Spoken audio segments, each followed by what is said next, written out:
Okay. Whoa. Whoa. Okay. Lower that a bit. Hello, everybody. It's me, Francisco, Joe, my good buddy Charles here for Sports Goofs number 188. And it's welcome to Leonida. Charles, or Leonida? Leonida? I don't know how they're going to pronounce it in this. The new Grand Theft Auto that's going to come out in 2 years. So, yeah, how you doing, my buddy? I'm good. I would think, knowing Grand Theft Auto and they're doing satire, they're going to have different variations of Leonida. I would call it Leonida. You'll get the presumably faux Miami, go Leonida! And then you'll have like the super bumpkin Polk County Bartow going Leonida. So let's just get into it because this is a sports show, everybody. But that came out. I know on Dan Le Batard's show they also discussed the Grand Theft Auto trailer because they're also do the stuff with the local hour. And well, you've lived in Miami. Andrew's lived in Miami. I live in Miami. And Doug, when he was an OG. Yeah, Doug is very much. He is more. Yeah, he probably got more out of that than any of all of us because he actually grew up here. So, that I want to go through that trailer again. Charles, it's only like a minute and a half long. Perfectly fine. We can kind of break it down. This is kind of what we're gonna roll with today's episode, anyways, and we'll go from there. So let me put on the big screen here. And we'll go, but yeah, it was very monumental. I'm not sure. Yeah, one of those words. Momentous. That a game like that essentially is Florida Man Simulator, and modern day Florida Man Simulator. Yeah, pretty much.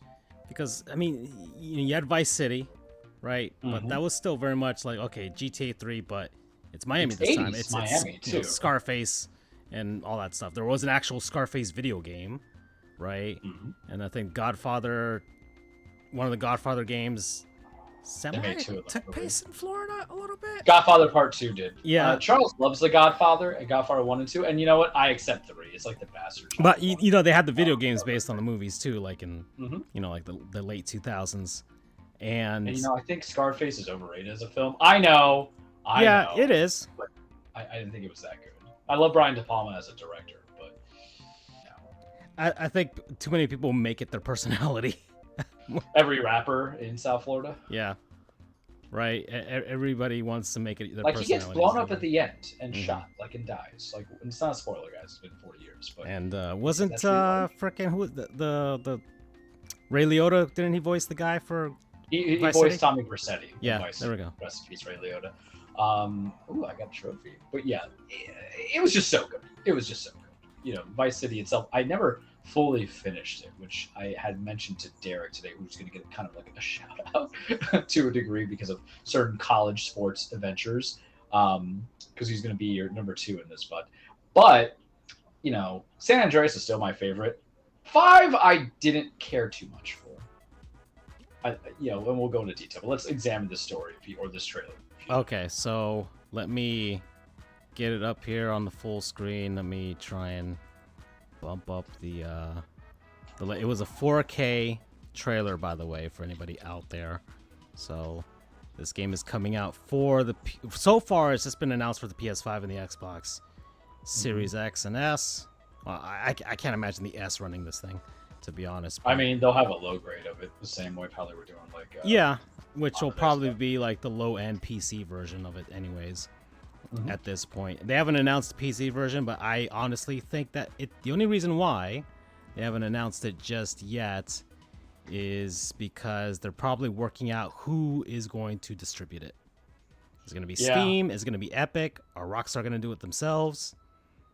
But I would assume they'd get a nice fat check from one of those two. It'd be like, we'll get it first. If anything, it's got to be Epic, right? Not to go into logistics, but they're the ones who are not thriving off the Epic store yet. They admitted it. So, you get that. You already have Alan Wake 2 as being the main publisher, which your boys are going to be doing soon. We promise you guys. Yeah. but it kind of has to. I think in a year or so time, they'll get the publishing rights to just kind of go and distribute it for the PC, and then go from there. Because you want to do that high end marketability for a Yeah. while. And if knowing Rockstar, and mind you, like Remedy, I do also enjoy. Oh, that's interesting. I do enjoy a good portion of some Rockstar games. It's just GTA 5 was not the class above, but granted, different way of playing it. I can see them also doing like the GTA line component as being a paid subscription services as well. So we'll see. Yeah, yeah, but I would assume because maybe Epic would probably pony up the money for that. They make so much money off of Fortnite and all that stuff, anyways.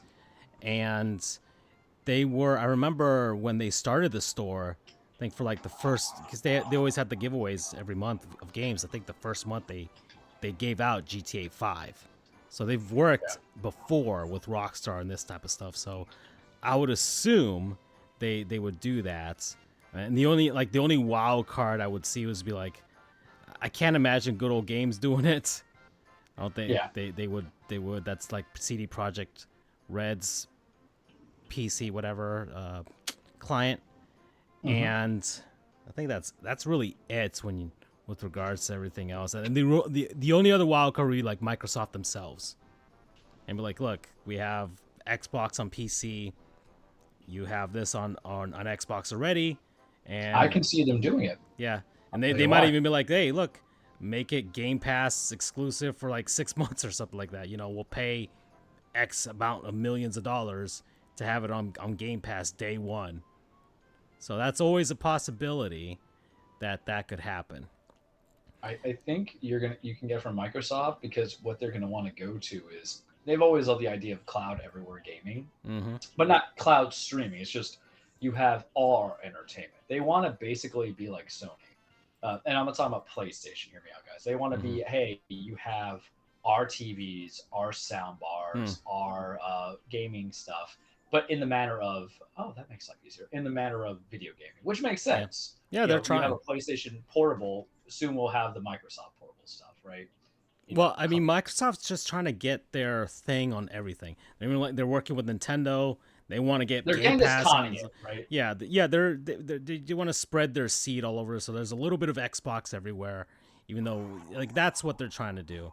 But all right, let's start. They're trying to get me to spend $350, which even you said, Charles, is tempting. I mean, that's pretty damn tempting, right? I know there's like a Slim coming out of the Xbox Series, whatever, probably next year. But that did look like a very enticing deal. If anybody's out there looking for an Xbox, it's also like, I think Diablo's involved, so I'm like getting $150 savings. The problem is it's not Best Buy, but look, we're out of Best Buy gift cards. We're saving up the GameStop for real reasons. I gotta just take the L here, kids, and that's fine. But I'm still thinking about it. I'm not even gonna lie to you, because I blame Black Friday for not having all the deals. Yeah. Because I'm like, 4 games. I'm going on vacation next week, guys. We're gonna get some gaming. Rabbids is gonna be done, I would say, by next week. I can almost guarantee it. So nothing is out of the question, boys and girls. All right. Well, let's start this trailer. So have you? Yeah, I'll do the trailer and I have a question for you after that. I've seen it, but okay. Have you ever played the Grand Theft Auto games? I've never owned straight up a Grand Theft Auto game. I have a copy of GTA 5 for the Xbox 360. That's how old that game is, by the way. But obviously my 360 kind of crapped out, and I can't play it on the Xbox One because the Xbox One has a version of GTA 5 that they want you to buy on there. And the PC has one, and I'm just like, at this point, I was like, I don't want to play GTA 5. And everybody knew 6 was going to be Vice City anyways. So I was like, I'll do that one. If I'm going to buy one, I might also do the one that is literally where I live. And that would be fun to kind of see in a video game sense. And now here we are. So we're looking here to start out. And, all of this scenery, it does feel like the causeways that go along the bay. So if we could tell everybody, we appreciate Andrew, who in the chat sends it to us and plays this game of like, I lived in Miami, so look at these landmarks. And I think it's because Andrew's been chasing the high of getting a little bit more darker skinned with us. Yeah. And like, knowing Miami's going to make you, buddy. We got you. Yeah, he's like, is So, that the but R that Center? always Like, felt Andrew, good. that's the American Airlines Arena. I can tell you that. Like, We saw Kaseya Center. yeah, Or the Kaseya whatever Arena, it's called at isn't it? this point. The FTX crypto scam arena. We have the new main character, or one of the two main characters, right? It's Lucia. a couple. It's a white man, I would assume, and a Latina woman. And There, understand that. I wonder where that prison is, because like the prisons out here in Miami, there's one near the airport by Doral, but that from the bars and everything, like, it didn't look like that one. And then there's one all the way out west, of course. So I'm just wondering where they're placing the prison, right? Then of course they got the shot of Miami Beach, all along there. Yes, the condos. I need them to have. So we see the airboat, and we see flamingos, and we see the Everglades. Yep. So that was one of my questions that I posed. I'm like, how far west are they going to do this? Well, they're reaching the Everglades. That's pretty But far west. I think we're getting the entire state of Florida. I can't imagine the entire state, Charles. We're going to tally. I would have I'm not even no. It'll be kind of like, I don't know. If anybody, They did it in San Andreas, where it wasn't just like one bit. You got California, as you know, is a okay, yeah, all right. So like that, like GTA 5, where you get bits. It's not the entire state where you can travel the entire state, but it'll be have pinpoints of north, south, and central Florida. Okay, and that's my guess. That's what GTA 5 did. That's what Forza does as well. Recently, with like Forza Horizon 4 was pretty much an amalgamation of the UK, and 5 was Mexico. So you got a little bit of everything with the landscapes and everything like that. So yeah, I guess, but I was just assuming they'd just do like 3 counties, Broward, Miami-Dade, Palm Beach. But I can assume There's got to be a Key West going to haunted houses, man. Yeah, well, there, and I can't imagine them doing like an Orlando with amusement parks and everything like that. But Andrew would buy that game day one. For anybody who hasn't been for a bit, Andrew always has a consistent chub for Orlando. Yeah, exactly. But I can't imagine, this just feels like they just remapped the entire Miami-Dade County map. I feel like that would just be it. Which I love too. Listen, if they have like old viejos trying to screw somebody out of $1 for a bottle of water, I'm in for it. Like trying to hustle me $3 for a small bottle. Everything we're seeing, so we see the Everglades here. It just feels more like South Florida, and South Florida is just way different than North Florida. Yep. So there's no you've lived in North Florida, North Central Florida. All right, so I would be more central. I've been to Tally. You've been to Tally. Yeah, I've lived in Tallahassee. I mean, there's and so completely different landscape. So from what I've seen, so we're going here, another shot of Miami Beach, and the Biscayne Bay and the Port of Miami, and there's the shot. Do you think they have Fontainebleau? They have to have Fontainebleau. Yeah, I mean they've got Miami Beach and everything, so they're gonna have all of this. So then you got them right along here. Whatever this is supposed to represent next to the causeway with American Airlines Arena. That is legitimately it. And they have like these lines that aren't part of American Airlines Arena, but I'm just like, I think they should add stuff like this now. That looks pretty dope with like LED lights, especially for Vice Night, man. Yeah, so they might actually take that idea, but that's the shape and everything is exactly the Heat's Arena. So that's along the causeway. Then you've got. Do you think they have the Hard Rock? That's what I want to say. I don't know how far they're gonna go with it. How far north are they gonna go? Are they gonna have? Because I know the Marlins are in this, they're this game, or their ballpark is. The Heat are. Do they go all the way to Miami Gardens? Do they go all the way to Broward?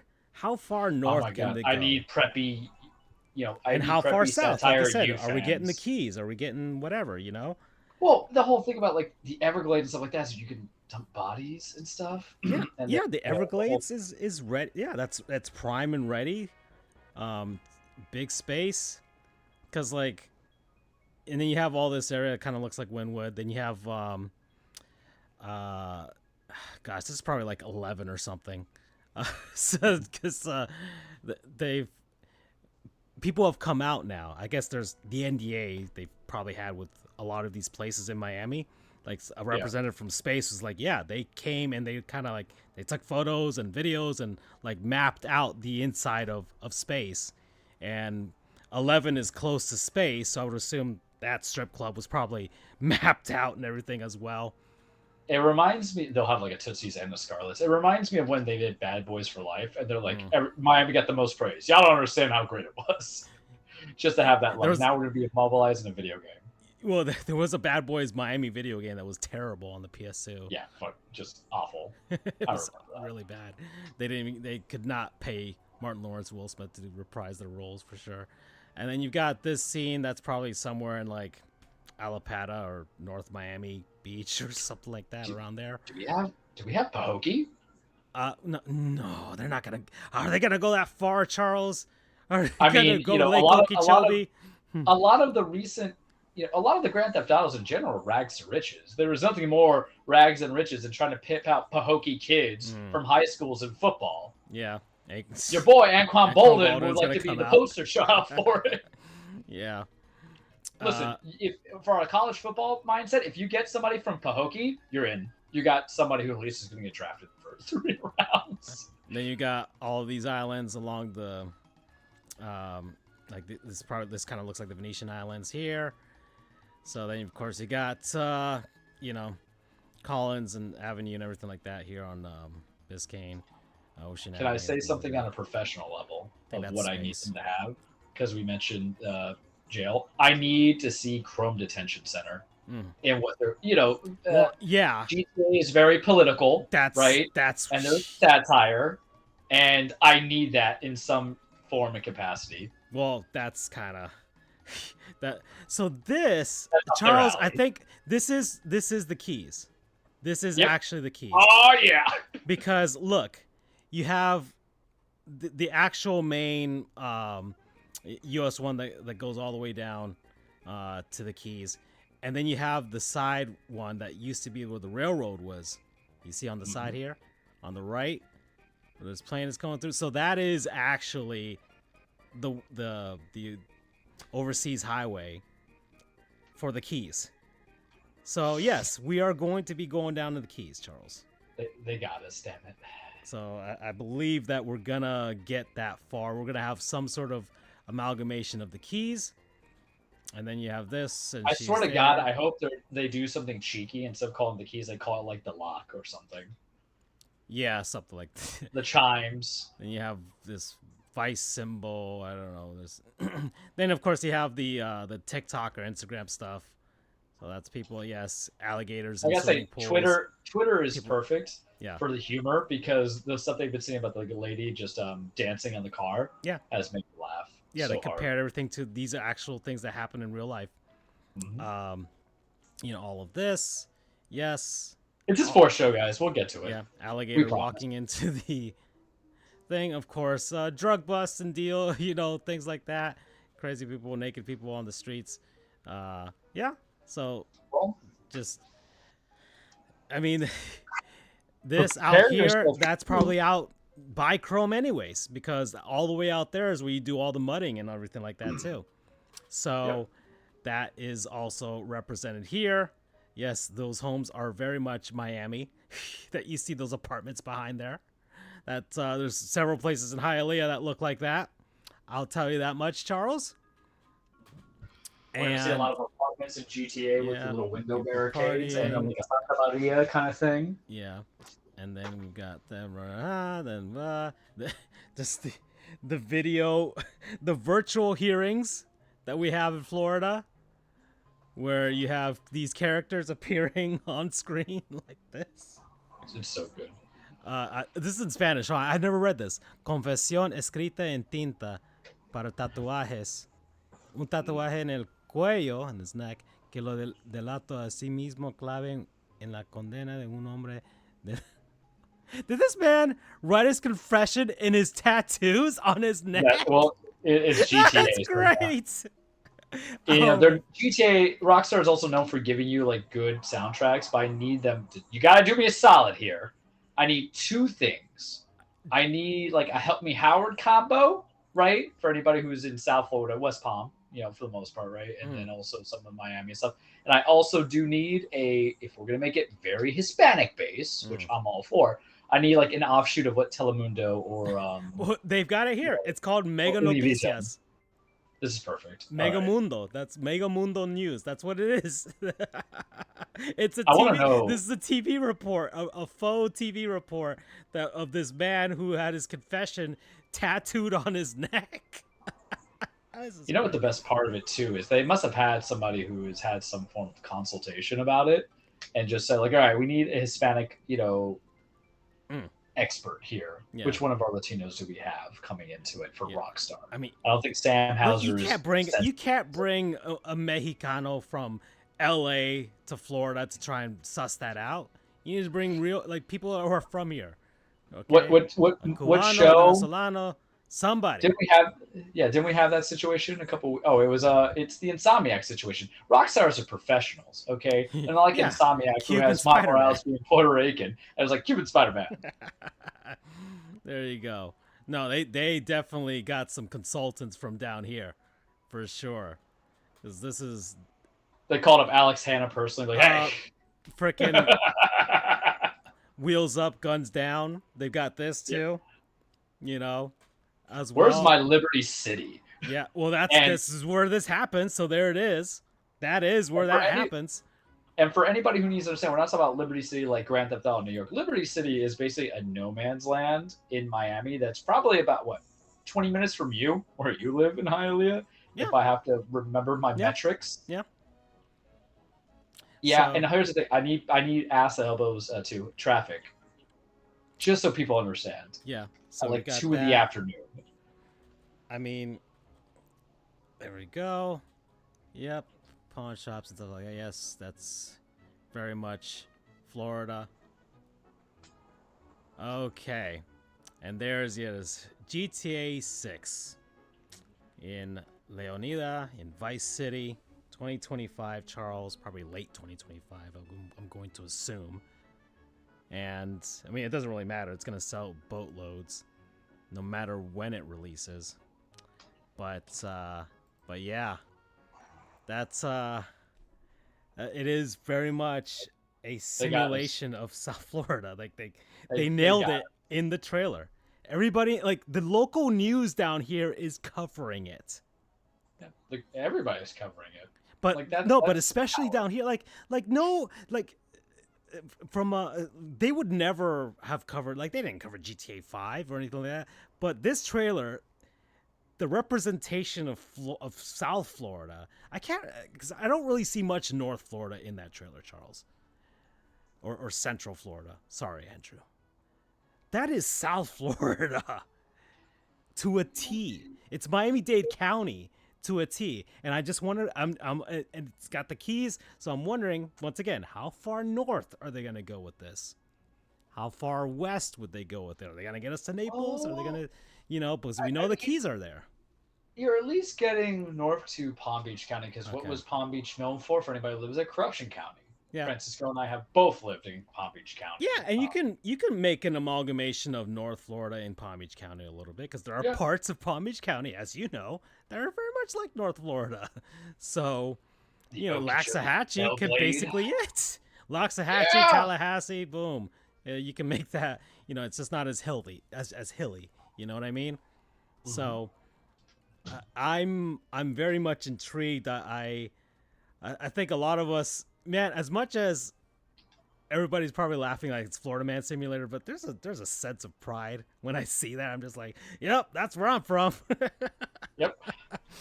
You're just sitting there, it's like you feel it. It's kind of like World Cup season where Francisco and I don't care about football. Yeah. But if we see Argentina or Colombia or Nicaragua, or even if you support Venezuela, I guess over our own U.S. nationalism. Right, we're born here, man. Oh, I'm born here. I don't know if you were born here. No. It doesn't matter, right?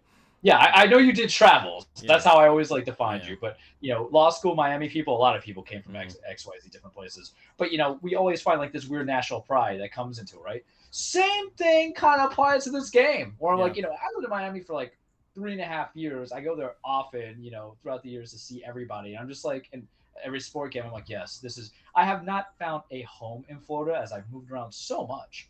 Polk County, Palm Beach County, Martin County, all this stuff. But I'm like, if I had to identify what my Floridian status is, give it to me in the 3 years I enjoyed, right? And that was in Miami. So I feel you. It is Florida Man Simulator too. Yeah. And we gotta love the great state of Florida, because if we didn't, we would move. We would move.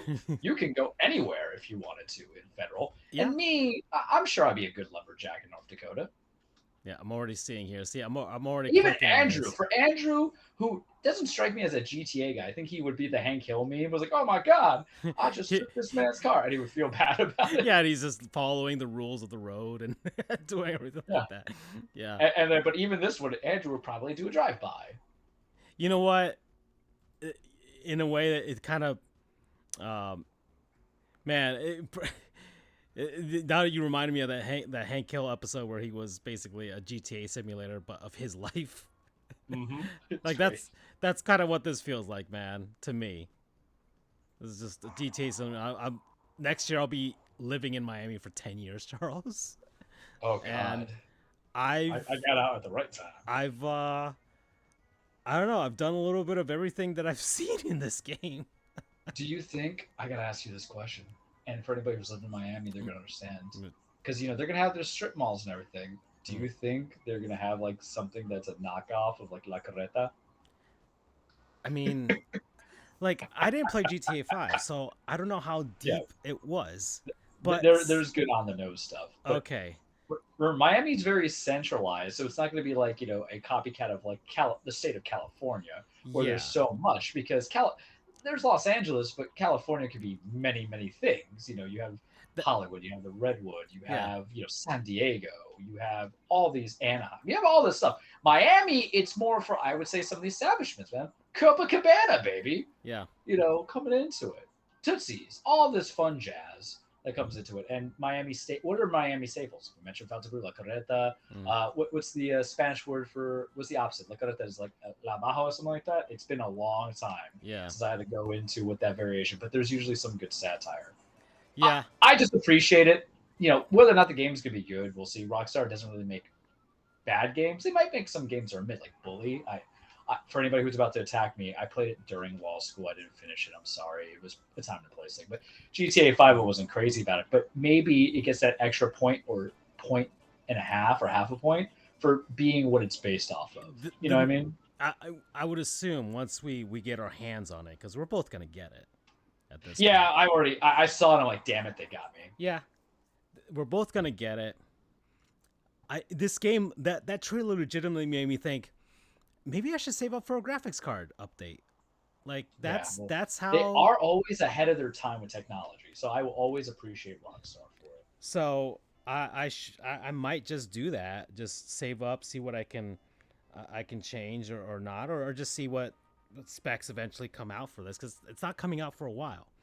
So and that's probably why they haven't announced the PC thing either. It's just gonna be like they have to have a minimum spec, and they'll probably announce it at some point, and I will see. Can I run this game, Charles? I would hope so. I would hope that I can. But so far, most of the games that I've tried on my PC have fared pretty well. Mm-hmm. And it's a gaming PC. You know? It's a gaming PC, and I can always switch out the components and everything like that. And the newest game I have on here is just Alan Wake 2. I'm just waiting for you to pull the trigger, Charles. We're gonna do the book club thing come next year. Brotherhood of Playing Games, or whatever the equivalent of Sister Traveling Pants is. Yeah. So, but yeah, it's making me think of upgrading at some point, because it looks legitimately good. I think the novelty of just exploring all of South Florida, just to see what I can recognize, I've been in Hialeah.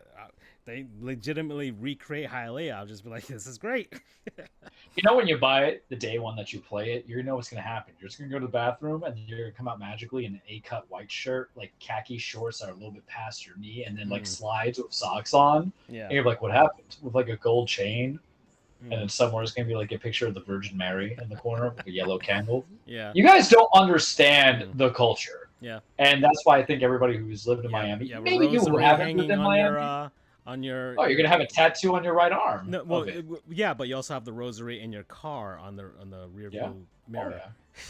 And anytime you make a bad decision, all you're gonna say is only God can judge me. Yeah, exactly. So you guys just don't understand. Remember South Park? Well, that's the beauty of this trailer. I think everybody that's lived down here for at like just a certain amount of time, at least 2 years, realizes how much they nailed it. They nailed it. That trailer was made for us. Yeah. That trailer was made specifically for us. They added like the social media like faux TikTok, Instagram stuff to get everybody else. But once they started showing just the everything, every single little bit, it's like, yep, that's South Florida, the wheels up, guns down thing. I'm like, that is exactly that's something local that people outside of Florida don't even really know about. Outside of South Florida, really know about. They see the weird Florida man shit, but they don't see that. That's one for me. So that's where I'm like, and the Florida man they stuff is usually just some guy eats his poop. That's not what Florida is, baby. Yeah. That's part of Florida. Like Charles says, like, I swear, man, I almost got shot out like 2 years ago going around, and I am fucking serious. That's two. That I feel like this guy literally chased me down. Luckily, there were some cops nearby because I actually drove to some construction and everything, so he couldn't kill me. But that was around like the Alapata area, so it's very much South Florida. Yeah, this is they got it. They nailed it. We're at 32 minutes, half an hour talking about this minute and a half trailer. That's how good it was. This is how Rockstar makes money. Yeah. Yeah, this is how they do it. Yeah, they're doing. We're shilling for them, and I've been shilling. This is literally how we did the Nintendo Direct when we first saw the Zelda game. Oh yeah. Yeah, Breath of the Wild. I think or not Breath of the Wild, Tears of the Kingdom. When we did say like, all right, we're gonna take a minute here. Yeah. And discuss this and what we want. Well, it's a big occasion here. It's our book club, our bonding book club, which I think that's probably what it's titled, right? Bonding. Yeah, we're still we'll be workshopping stuff once, whatever Goofs 2.0 becomes. We'll workshop it. We'll figure it out. We have some interesting stuff. Anybody who actually listens to the three of you probably knows what the first bonding book club's going to be. Yeah. I'll give you a hint. It's Japanese based, unless Alan Wake's gonna take that precedent. We already know it because it ain't going on sale for me, and it went on sale for you, and I'm gonna need a palate cleanser all the time. You sound very far away now, Charles. Oh, it's probably because my mic is positioned differently. Can you hear me now?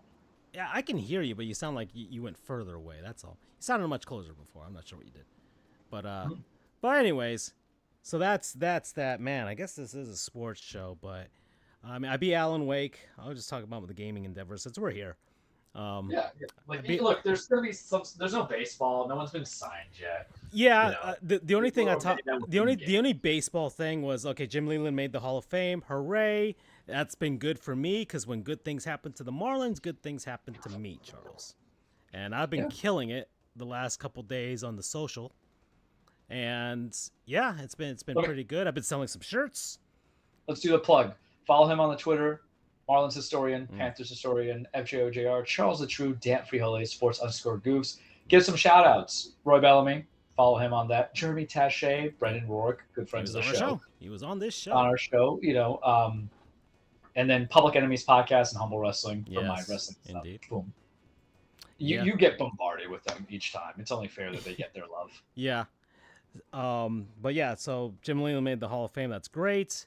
If they he has to get the Marlins, jersey, right? That enshrinement. They're not going to put him for what he did in Detroit and Pittsburgh, correct? No, the Hall of Fame is the one that picks it. So from what he said, that he's probably going to go with the blank one because he's like, I respect everywhere that I've been. I don't want to disrespect any team, and he just seems like that type of guy.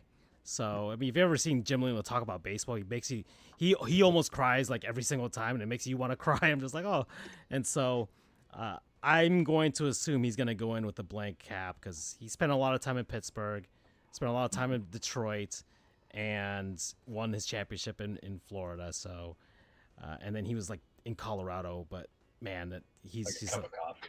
it was terrible. He's like, this is not baseball. He was at Coors before they had the humidor. But yeah, so he made it. So I'm happy. It's been good for me. So that's great. The more good things happen. I'm hoping Gary Sheffield makes it because we're in that. Actually, let's talk about it, Charles. Let's take a look because we didn't do the ballot stuff, right? So we usually do that every year. I said 4, you said 4, right? But we had 2 different 4s. Okay, so you can pick 10, but we'll go through it real quick, and we'll make a case for whoever we think. But let me get this on the screen here. I got my Alan Wake American Nightmare game through my gameplay in the background, and the music. FJOJR. Yes, the music is from Super Mario RPG. Because that just got re-released on the Switch. I was gonna say the Super Nintendo, but it's definitely not the Super Nintendo. So that's cool. And why is the music not going? Where's the music for this? I don't know. I found what I had sent you 2 weeks ago of who I think would be in fall. Okay, hold on. Let me try and get all this stuff organized here. But yeah, Alan Wake's American Nightmare. It's fine as a nice little extension, a little bit of the gameplay from Alan Wake 1. It's fairly short. You can do it in 3.5 hours. That's how long it took me. And yeah, but ultimately it was not his escape, Charles. Nope. That's what Alan Wake 2 needs to be played for the bonding book club here. Yeah. And Hall of Fame ballot tracker. There it is. That's what I want to see. Is this the guy?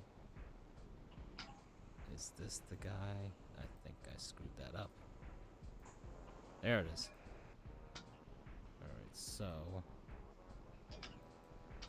so these are the guys thus far. This is what's going on. This guy keeps track of it pretty much every year. This guy Ryan whatever on his Ryan Thibodeau. There we go. Not the guy that coaches the New York Knicks, but he's the one that Tom Thibodeau. Yes, he keeps track of it, and he's got all these guys, and he's the guys that want to make their stuff public, they'll put it out there and attach their name to it, or they'll just leave themselves anonymous. But cowards. Yes, very much cowards. But so far, I think this hasn't been updated yet. But it doesn't matter at this point. We just need the names. So we'll start from the bottom. We'll work to the top. So we got Jose Bautista. Nope. Yeah, I mean, that's a no for me. He had like 4 or 5 really good years as a Blue Jay when he just started, when he changed his batting stance and he suddenly learned how to hit home runs. But then once he got too old and got injured and stuff, he just lost all his power. And he's more known for fighting. Oh, more known for getting punched in the face by Rougned Odor. And that one home run against Texas in the playoffs. In the bat flip. Mark Burley. Nope. Nah. Marlins failure, if I remember. Well, he wasn't a failure with the Marlins. The Marlins were a failure to him. Okay, fair. World Series winner with the White Sox. Yes, World Series. He threw a perfect game. And, just very consistent pitcher. And one of the fastest working pitchers in baseball, especially in this or the past era. And, yeah. I mean, the Marlins did him dirty by trading him to Toronto, where they don't allow pit bulls. So that sucked for him, and he got really angry, and he'll probably never come to Miami ever again because of it. I can't believe this guy's still on the ballot, but Adrian Gonzalez. Oh, no. Yeah. He just, died. Remember, biggest thing about Adrian Gonzalez is that you guys need to remember, big Boston Red Sox free agent, failure within the season half, got traded to the Dodgers, just faded away. I don't even remember his OG team that he got famous San Diego. San Diego, thank you. I knew it was a California team, but that was the whole thing. He had like a flash in the pan production, which happens in baseball more often than we like. That's why I was with the guy who got hurt in Texas before the World Series that Andrew was just creaming over. You know, baseball's a very what have you done for me lately, especially in the Hall of Fame. But no, Agon could stay gone. Yeah, he was good in San Diego, really good player. Signed with the Red Sox, could not deal with it. Went back to L.A. or went to the Dodgers and was okay for those teams. And that was in the Joe Torre era, baby. Was that Joe Torre? No, I think it was Torre. I thought he was with the Red Sox. That one year they sucked with like Bobby Valentine, and then they turned him to LA, and then they won the World Series the next year. Maybe. I mean, we could look it up, but this is. Or maybe I'm affiliated with. But anyways, it doesn't really matter. It's just the assessment of who he is. So there you go. Matt Holliday. Yes. You're saying yes. Yeah, this is the one of the ones that you said yes, and Yep. and I don't agree because I feel fine. like he was very consistent. I'll say that much. Probably when I saw the stats that you put out there, I'm like, oh, that's pretty interesting. What you guys need to understand, we actually do some research.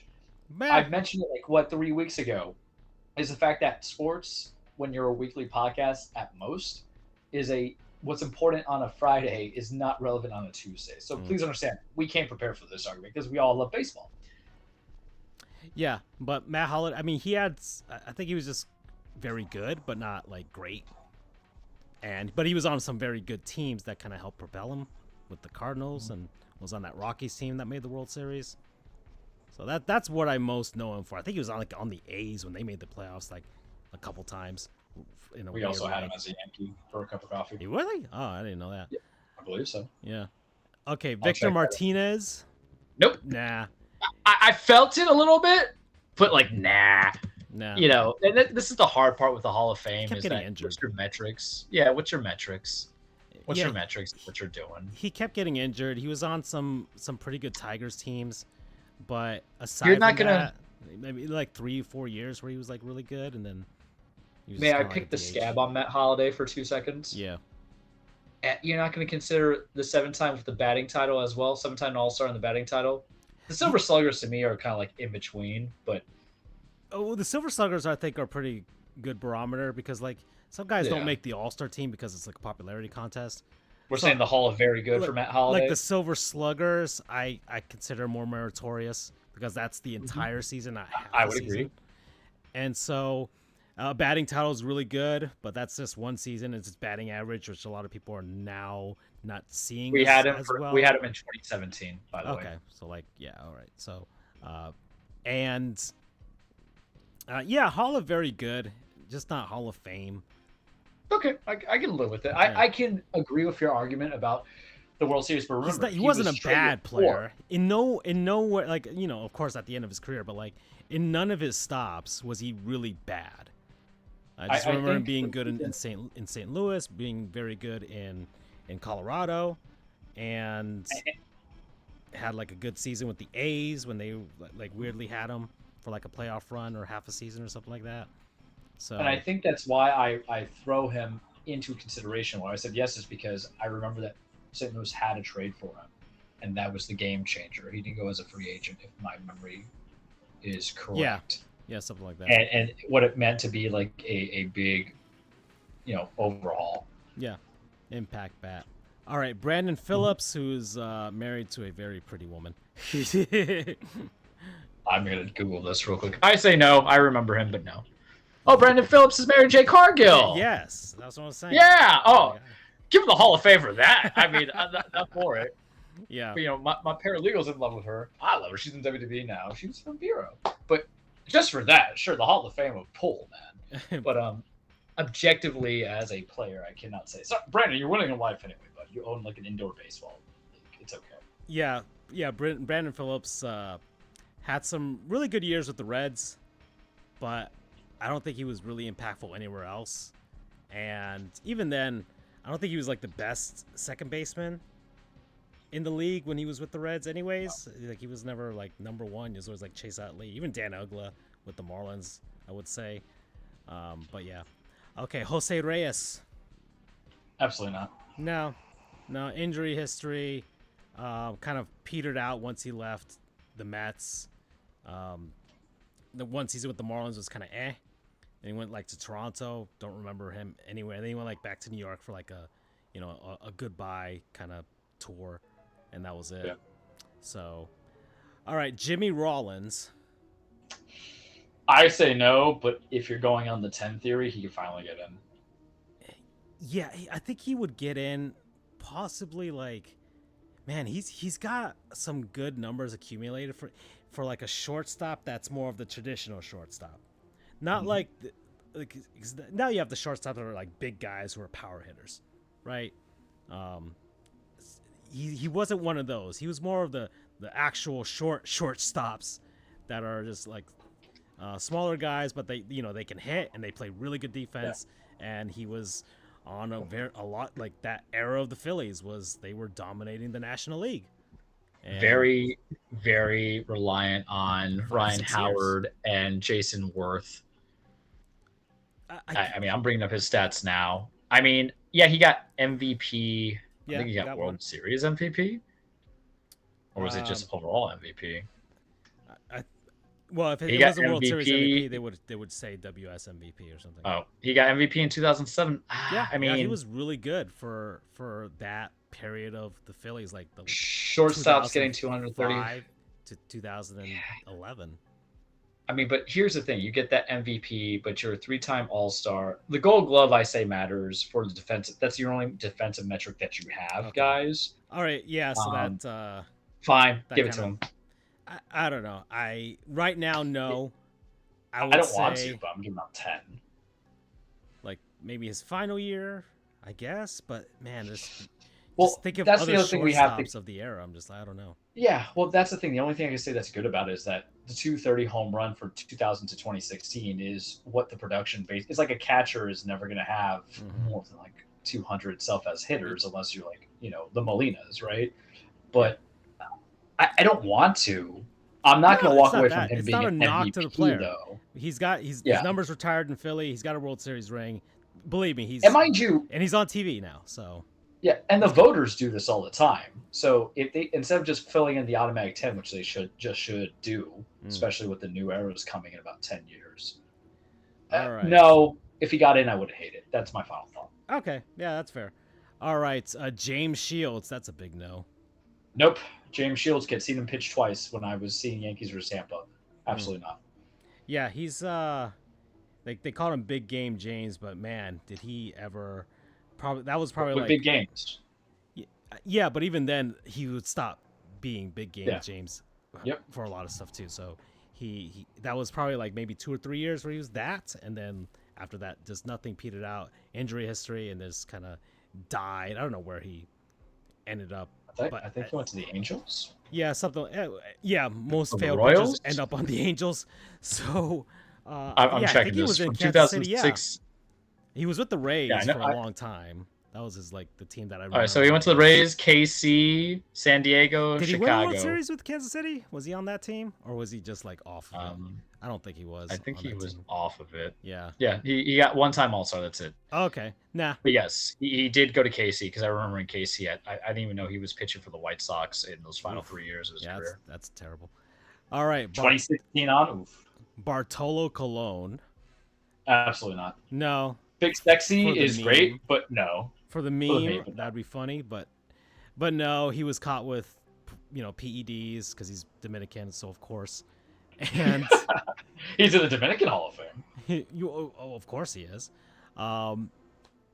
Even then, he pitched a long time, but that's more stat padding at that point, along with the padding of the body.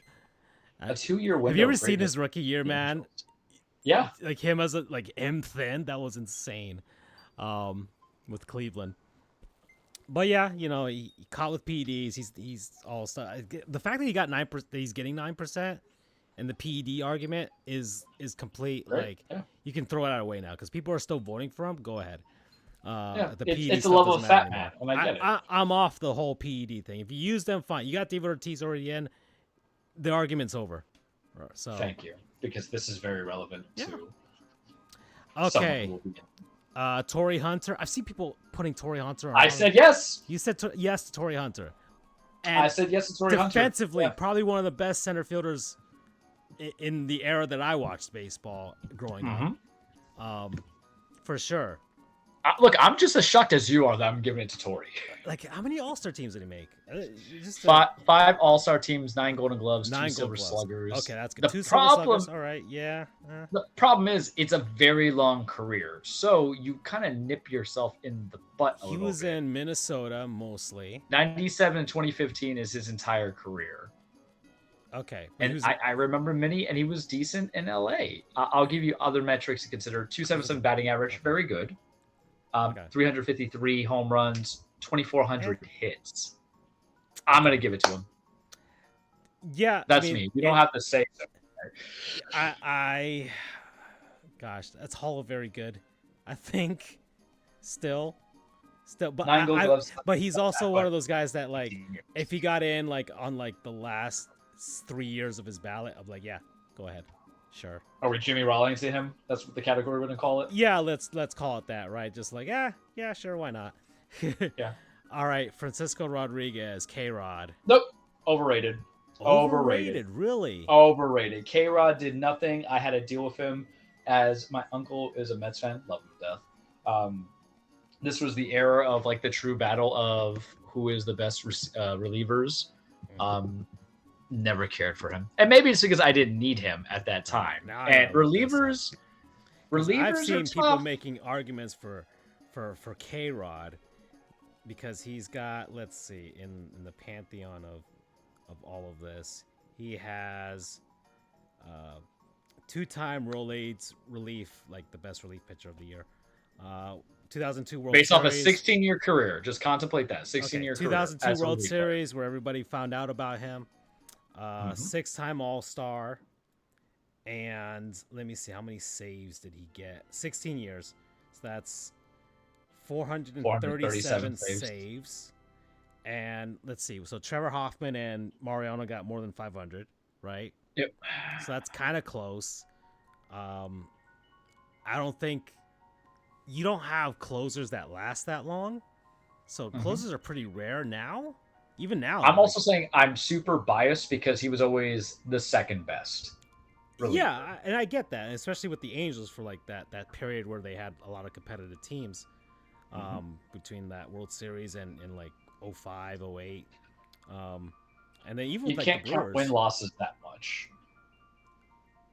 I guess, but I'm just saying that, like, from a longevity standpoint, I feel like we have other pitchers that are like that too, like Lee Smith, or they just accumulated stuff, like Dennis Eckersley. Yeah, like you I think, aren't playing every game too. So like he's not obviously this is his first time on the ballot. Like, how long has he been retired? Since 2017. So that's like 6 years now. So he's getting up there, but I think, I don't know, man. Rollins. This is the one where I'd give it to him. Okay, fine. Not this year, but like in the next 3-4 years, this last one. So the Rollins road. Yeah, go ahead. Yeah, like he's somebody that was significant. Like, I knew who K-Rod was as a closer. Like, yeah, it was him, as Mariano, Trevor Hoffman. Like, like how many other guys were that sought after? The Angels had him for quite a while. He won a World Series, was pretty good in that himself. So there you go. All right, David Wright. Absolutely not. Yeah. Always injured. Had potential. He's the Hall of potential. He could have been. That's true. He's like it's the Mets always have. David Wright, Matt Harvey. A lot of, even their modern day stuff now, a lot of Hall of probablys. Yeah, they might even trade. They might trade Pete Alonso. That's what they keep saying. Like, so they don't have guys that last that long as David Wright, but he just he never stayed really, really healthy. And he got like one MVP, I think, if I remember correctly. Maybe 2015 or something like that. Yeah. And you know they consider him their captain, right? They call him the captain because they want, you know, I have to check. They always have great value, whatever the Yankees have. You listen, we're gonna get onto it. Don't worry. To put the disclaimer on him for David Wright, no, 7-time All-Star, 2 Gold Glove. Yeah, but you have to also consider at-bats and games played, and the metrics aren't there available. I do remember him being often injured. Only 242 home runs. Only 1,700 hits. Yeah, 296 batting average, great. RBI is not even His at a WAR is pretty grand. high, but A total, here we go, games that we have. A total of 1,585. yeah. 2015, 2016, only 38 and After 37 games. he had I can't do it. he had a period of like where he stayed healthy up until like 2010, and then he had Yep. like one full season where he was healthy, and then he was just injured all the time, and he kind of really petered out at the end and just couldn't. And he's a play anymore. guy that you hated to see him play because you did respect him. He has like that David True. Ortiz effect for in the True. AL He was East. he was I would likable. imagine. He was the most Yeah. likable Met. He had one chance at World Series, which was fine by him, cool. Mhm. But man, even then, that World Series, like he was injured. Like he didn't do anything. It was the end of times. Yeah, so he was not able to do it. So, yeah, I'm not gonna give it to him. I'm sorry. This is the other one that people are making a lot of arguments for. Bobby Abreu. Oh, I love Bobby, but no. I'm bringing this. I've seen a lot of arguments for this man. And Bobby Abreu, I can kind of get it. I can. When did he retire? He retired back in 2014. He played on the Mets in 2014. That's funny. How much WAR? How much do you love WAR? That's where I think some people, if they're looking. Well, that's at what it is. That's statistics. kind of what everybody's kind of been looking at. Is just like he was a very valuable player, and man, and we hate WAR up in here. He accumulated these stats very quietly, man. Yep. Like I remember he had like that one home run derby where he was just like really, really like just hitting everything. And also a former Yankee, and if he isn't trying, I'm claiming him. But like he had 42, 48, 50 home runs, 47 home runs, 41 home runs, 40 home runs with the Yanks a season, 41 with the Angels. Like he put up some big like hitting. Wait, what am I looking at? Oh, I'm looking at the wrong. He was. Oh, yeah, you're looking at doubles. at doubles. Man, you're looking damn, at doubles, man. Holy Trust me. shit. I love Bobby Abreu because I loved him over in Philly. 288 hits, okay, but that's still a lot of doubles. And he had power. He had several hundred RBI seasons, man. Yeah. 110, 101, 105, 102, 107, 101, 100, 100, like a bunch of them. But buddy, not a single, only a two-time All-Star in almost a 20-year career. One Gold Glove, one Silver Slugger. And I can get outfield kind of hard. He wasn't flashy, and people, like I said, he did this quietly, man. He did this very quietly. I love Bobby. Right. When we traded for him, I was like, "This is the greatest day ever." Yeah, he was pretty good with the Yanks for like half a season, and then two more after that. Yep. And then he goes to the Angels. You guys win the World Series without him. He was the Phillies. He was the Phillies Ryan Howard big player before they got Howard and everybody else, I would say. Yeah, he was in that era of the Phillies where they were trying to get good, and they just weren't. And then nothing clicked. He got out. Yeah, he got out like at the end of it, because like they didn't need him no more. Yeah. I can't do it bad, Levin. Yeah, 291 average out of all of that, and I'm looking it's the at homers. The what is it? Where's the comparison thing here? I'm trying to find that. There's always that comparison thing they have that shows them next to other players. Mm-hmm. Which, if anybody doesn't use Baseball Reference or NFL Reference or whatever, or the NBA Reference, or even Sport Track when we're talking contracts, you guys really should. You'll get more insight on some stuff. Yeah, even just like the basic stuff that you can see on first similarity scores. So like similar batters, they have him like Luis Gonzalez. They got Bernie Williams on here, kind of like him. Garrett Anderson, Torrey Hunter again, Johnny Damon. So that level of batter, where it's just like, I guess Hall of Very Good.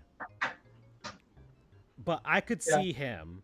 I could see Bobby Abreu getting it at like, this is not his last year, right? No, I think next year would be his last year. But I could see him getting in the last year, or on one of those committees, like the veterans committees or whatever. That's where I would see him getting in. It's like, oh yeah, he's Venezuelan and that sort of stuff. Like, I think that he'll get points for stuff like that. Yeah. And high war. Look at this war. So, okay, your boy Andy Pettit. Absolutely not. Not even on the bias I've talked trash about. Everybody Andy just Pettit talks throughout about the years. postseason stats. His postseason numbers, you know. I mean, I'll be the first person to tell you, I think it was a stretch that Mussina got it, but Pettit just wasn't. I'm bringing it up. I gotta get the hate fuck out of me for. I don't like it. Yeah. Well, listen, he was a squealer on Clemens. That wasn't proven, but 256 wins, 153 losses, 385 ERA. That matters. Strikeouts. He had a lot of strikeouts. Sure. Yes, he got the Yankees World Series out of it. He also got to Houston to the World Series when they did the NL. Only a 3-time All-Star. Never got a Cy Young. I don't think he was ever really fully contention for like a top Cy Young, except for the first couple of years. He had some good wins. Yeah, only won 20. His second season was the closest he got to a Cy Young. Yeah, and look at that ERA, so bad. It was on the win. So he had 21 wins out of all. He hit 21 twice. No, yeah. and I have my biases against Pettit, but that entire dynasty did not have the best pitchers to begin with, except Rocket and everything else. But I appreciate him. It's like the A-Rod stepchild concept or half brother concept. Is it's a half child, it's fine, it's whatever. But no to Andy Pettit. All right, Omar Vizquel. Nope, barely remember him. Yeah, he was just known as a defensive player. He was not known as a hitter. And hold on. And when we think Hall of Fame, we do want majority for us to be an all-around tool player, glove, bat, instinct.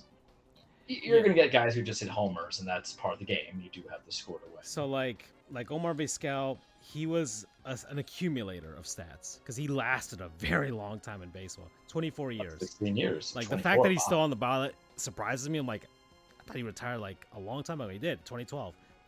He was with Toronto in 2012. That's how much he bounced around. But he was just a defensive specialist. 11 Gold Gloves. So if he's not getting in, he's only got 18% right now of what they've got known so far, of only 2% of the ballots, and just if he played during the 60s or 70s, he probably would get in just on those defensive stats alone. It wouldn't be called Gold Glove. It would be called Vizquel Glove. But as a shortstop, right? As a traditional shortstop, because that's what he was. He was the old school traditional shortstop that was I'm very good at stopping the ball and getting it over to first base. So, and 2,877 hits. That's very close to 3,000, but it took 24 years to get there. Yep. And 80 home runs, 45 WAR if you want to count that. We're seeing guys with 60s.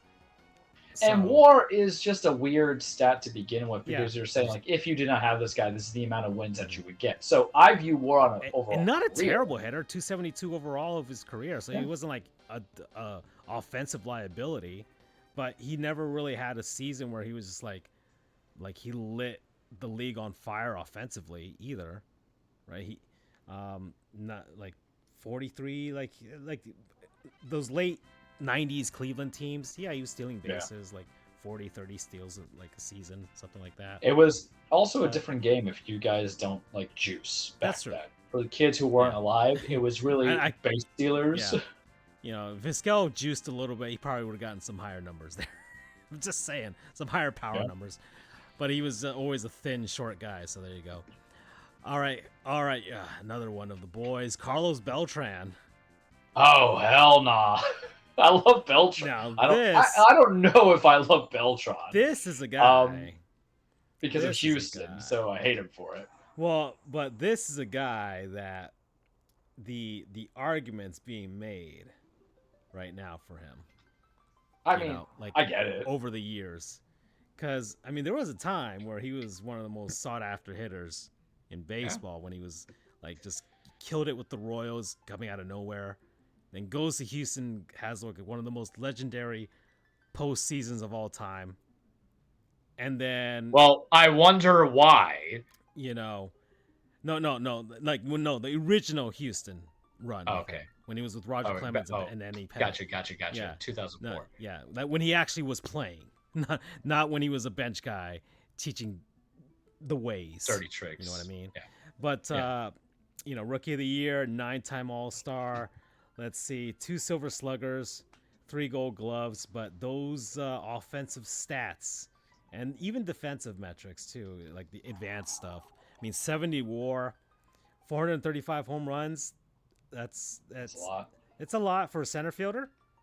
279 batting average. That's a very good hitter. He was not really like power hitter, not on that extreme, but he wasn't like Doubles a slap and hitter either. He was doubles and things like that. So he just 2,700 hits. Like people need to realize a good hitter is about batting average 265. He was one of the better all-around baseball players. Guys that could kind of do a little of everything. So that's why he was so highly sought after. And I can see the argument for him later on. He's at 36% right now. And as we get more and more years away from the whole Houston thing, the trash can stuff, I think people were kind of like, they'll soften up a bit. The Astros already won another one. Like maybe he'll be softer on them than the PEDs. Yeah, I'll agree with you on that. He's in the front office now, right? He's with who? The Mets now? Okay. Yeah. So maybe the Mets took him back from the broadcast. Yeah. So maybe he'll try and rehabilitate himself that way, because these guys are doing like this stuff, still being in baseball, to help their Hall of Fame cases. You know that, right? Like that's why A-Rod's on TV. He's trying to get everybody to like him. That's why he's like, Derek Jeter, we're best pals. Can you love a machine? Yeah, with AI, we're starting to. So yeah. So that's why. But I can see Carlos Beltran in the future. All right, next, this is a fun one. Manny. Absolutely not. He got hit with too many PEDs, guys. He got it right at the end, right when they actually started testing for it, and he's like, "Yeah, sure, test my piss," and came out real dark. And I'm going to use your argument about the PEDs for a certain person that's come in later, but I also hate Manny, so fuck him. 5, fuck him twice. 6, fuck everything that stands for. 7. Man. I hate Manny Ramirez. He took the hatred that you should have had for Johnny Damon, David Ortiz, Beckett, all that stuff, because Manny just made you detest him. All those guys, Ferret, I know I liked Veritek.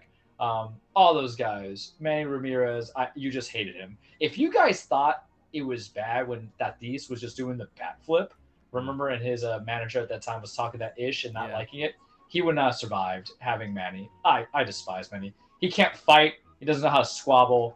He's fat.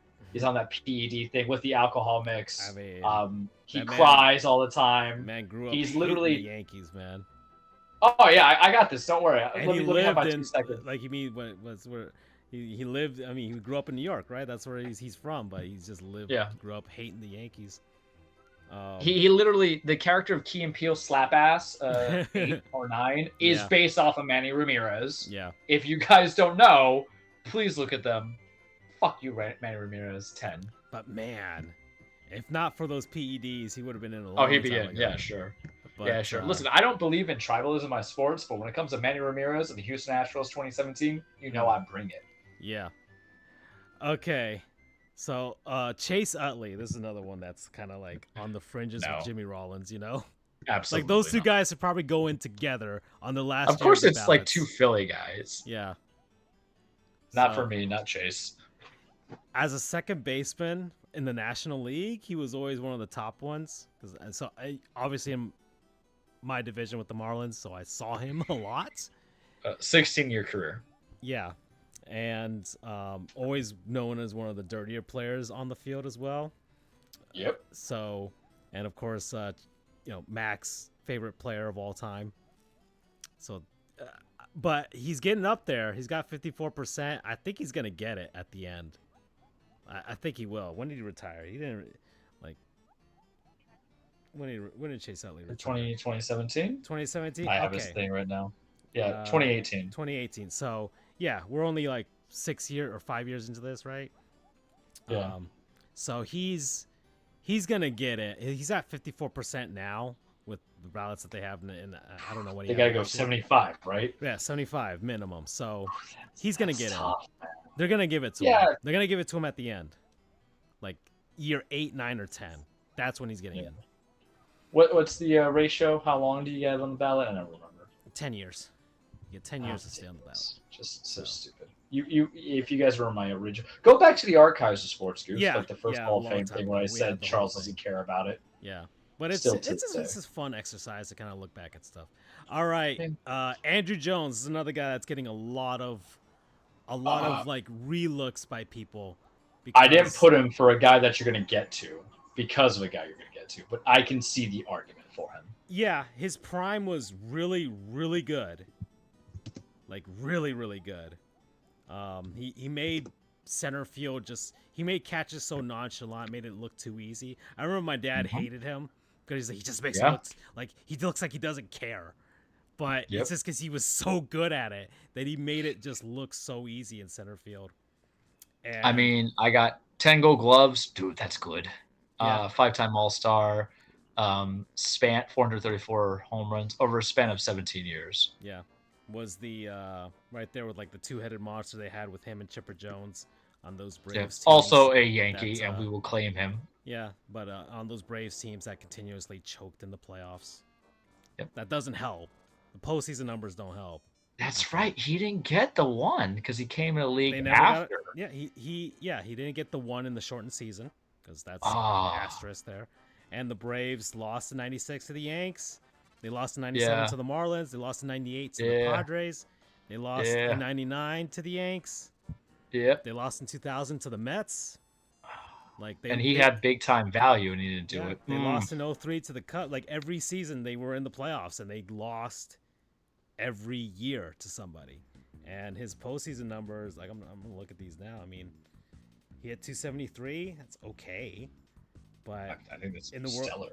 He had a good World Series that first one against the Yanks, but then like he disappeared in '99, 077 in the '99 World Series against the Yanks. Oh my goodness! Yeah, he disappeared completely. Well, that pitching level was on a different level at that time. Well, that's true, but still, like that's one of your superstars. And that's your guy. He had hit. He didn't. There's no such thing as like a prime in that stage at that time. But he was kind of like a face of the franchise a little bit. I mean, he came up when he was 19 years old. So yeah. But his defensive numbers and his overall stuff. I mean, he fell off a cliff when he went to LA. Yeah, that's what happened. He fell off a cliff. He got fat. Yep.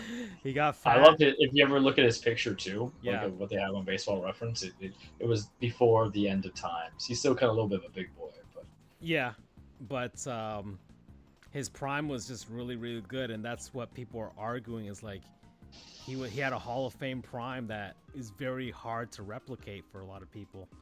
I can make the argument, but I sacrificed him for another guy that became up because I kept it limited. But I'm 1,900 hits, not even close to 3,000.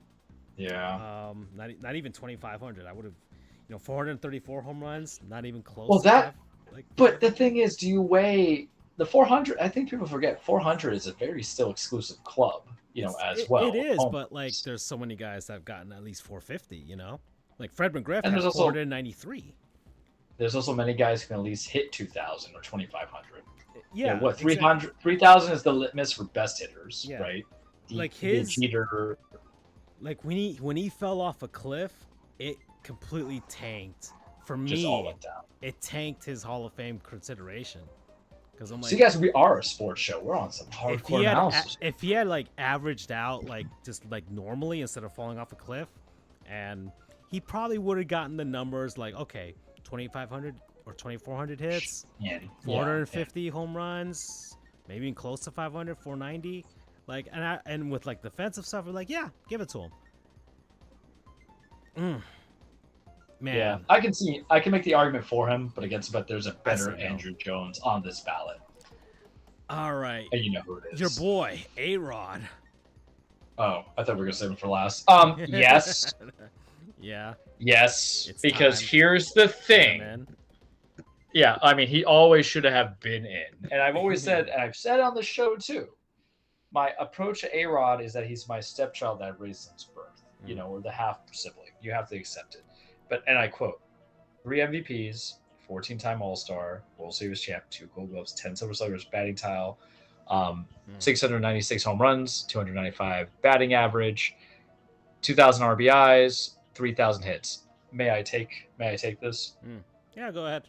We're at 115, by the way. We spent a lot of time on this, but yeah, that's fine. Baseball matters. Yeah, sure. The cage is gonna be short. Man. Plus hockey and basketball, it's happening. That's cool. Yeah, it's happening. The PED argument: if you let David Ortiz in, you gotta let everybody in. That's 1. 2, you have to appreciate who was the best in that era, even if they were juicing, right? Yeah. Because that's the one thing I want you guys to consider. There's due to baseball is both a sight, skill and a strength skill, right? You can knock the ball far, but if you can't see the ball, you ain't hitting the ball. And that's why I always felt like the Hall of Fame and their righteous ignorance of how they want to approach it during the steroid era failed to consider. I can take PEDs right now. Let me get that Tramadol and all that stuff. Francisco, am I going to hit every ball that comes my way? No way. No. Exactly. That's as simple, and that's the argument I'm going to make for every hitter who has been on PEDs, and you have to look at everything overall. Pitching, different story. Clemens was never hit and with the piss. Just remember that. Like, he was accused, but never, fully got it. So he's not Rafael Palmeiro lying through his teeth. Yeah, you got to do A-Rod. He was the face of 3 franchises. Texas, Seattle, Yankees, right? Coming into it. He shaped the gap. Is he inauthentic? Absolutely. Is he robotic? Sure. Is he guapo? Muy guapo. As Jeremy had said on our show, he's a sociopath. He's a sociopath. And he is a sociopath. But you got to do him because is he the greatest of all time? I wouldn't give him that. I think... Remember, he had to switch. He stopped position. taking the PED so he couldn't recover from the injuries so he couldn't accumulate the numbers to get to 700 and challenge for Hank Aaron. Well, and y'all love WAR so much. I'm gonna read it to you. 117.5. Yeah, that's insane. Almost double than all the other guys that we listed. Mm-hmm. We don't have that 2009 win without him. And Hideki Matsui, we love you, Hideki. Go Godzilla. Godzilla. Well, that was his nickname. I know, but I'm just saying it's relevant. Oh, you'll see. Yeah, obviously. Tipping my hand there earlier. He is a New York boy. And the other thing I would consider, if you're gonna be literally he's from the streets of Kendall, my dude. You remember that? Oh no. Born July 27th, 1975 in New York. That's how I'm wrapping it. I know, but he grew up in the hard streets of Kendall. He's going to be there day 1 in Miami for Vice City to be released, or GTA 6. You got to do it. You're going to get political for the wrong reasons, because all the guys who have been accused of PEDs, they were not just launching. They're not doing the not Chris Bryant, but the Chris Davis approach. Even I don't think Davis was doing the PEDs, but he could be hitting homers, but he's in the 190 of the area. He was in his head. that was a mental thing. Yeah, anyways, so that's what it is. And the last thing I'll cap off on is he admits he had PEDs. You don't know what years he had it. And on somebody who had a very long career, totaling to 22 seasons. And he suffered a miserable death anyway, because we just pushed him out. Okay? He made a lot of money, face the franchise, you give it to him. We accept it. That is my defense for you. He's done his time. He's paid his penance. Okay. What says you? I at this point, I would want Barry Bonds should be in. Yep, I agree. Mark McGwire and Sammy Sosa for saving baseball should be in. Yep. And Roger Clemens should be in. And let A-Rod in. Sure, why not? You kind of have to look at these guys and kind of tell the history of baseball, like, hey, this was also part of the era, right? And sure. I mean, you would have to let him in. You'd have to let Manny in like a future veterans committee type of thing, where it's just like, hey, look, man, he was a wild character. A lot of people hated him, but a lot of people loved him. But he hit. That man could hit. And he's playing into his 50s in Taiwan or whatever, right? So, like, it's insane. These men, the PED eras, were the forerunners of baseball. Yeah. Like, now we're getting the launch angle and all that stuff, but like, man, of those guys, they brought it back. They brought all the offense and the fun back, because then the offense and the fun kind of stopped, and now it's coming back again. So it's. And if you realize, unlike Rafael Palmeiro, who apparently I just have an agenda for and never noticed it, the guys that we named, they were accused and found to be they were literally the face of their team, and at some point the face of baseball.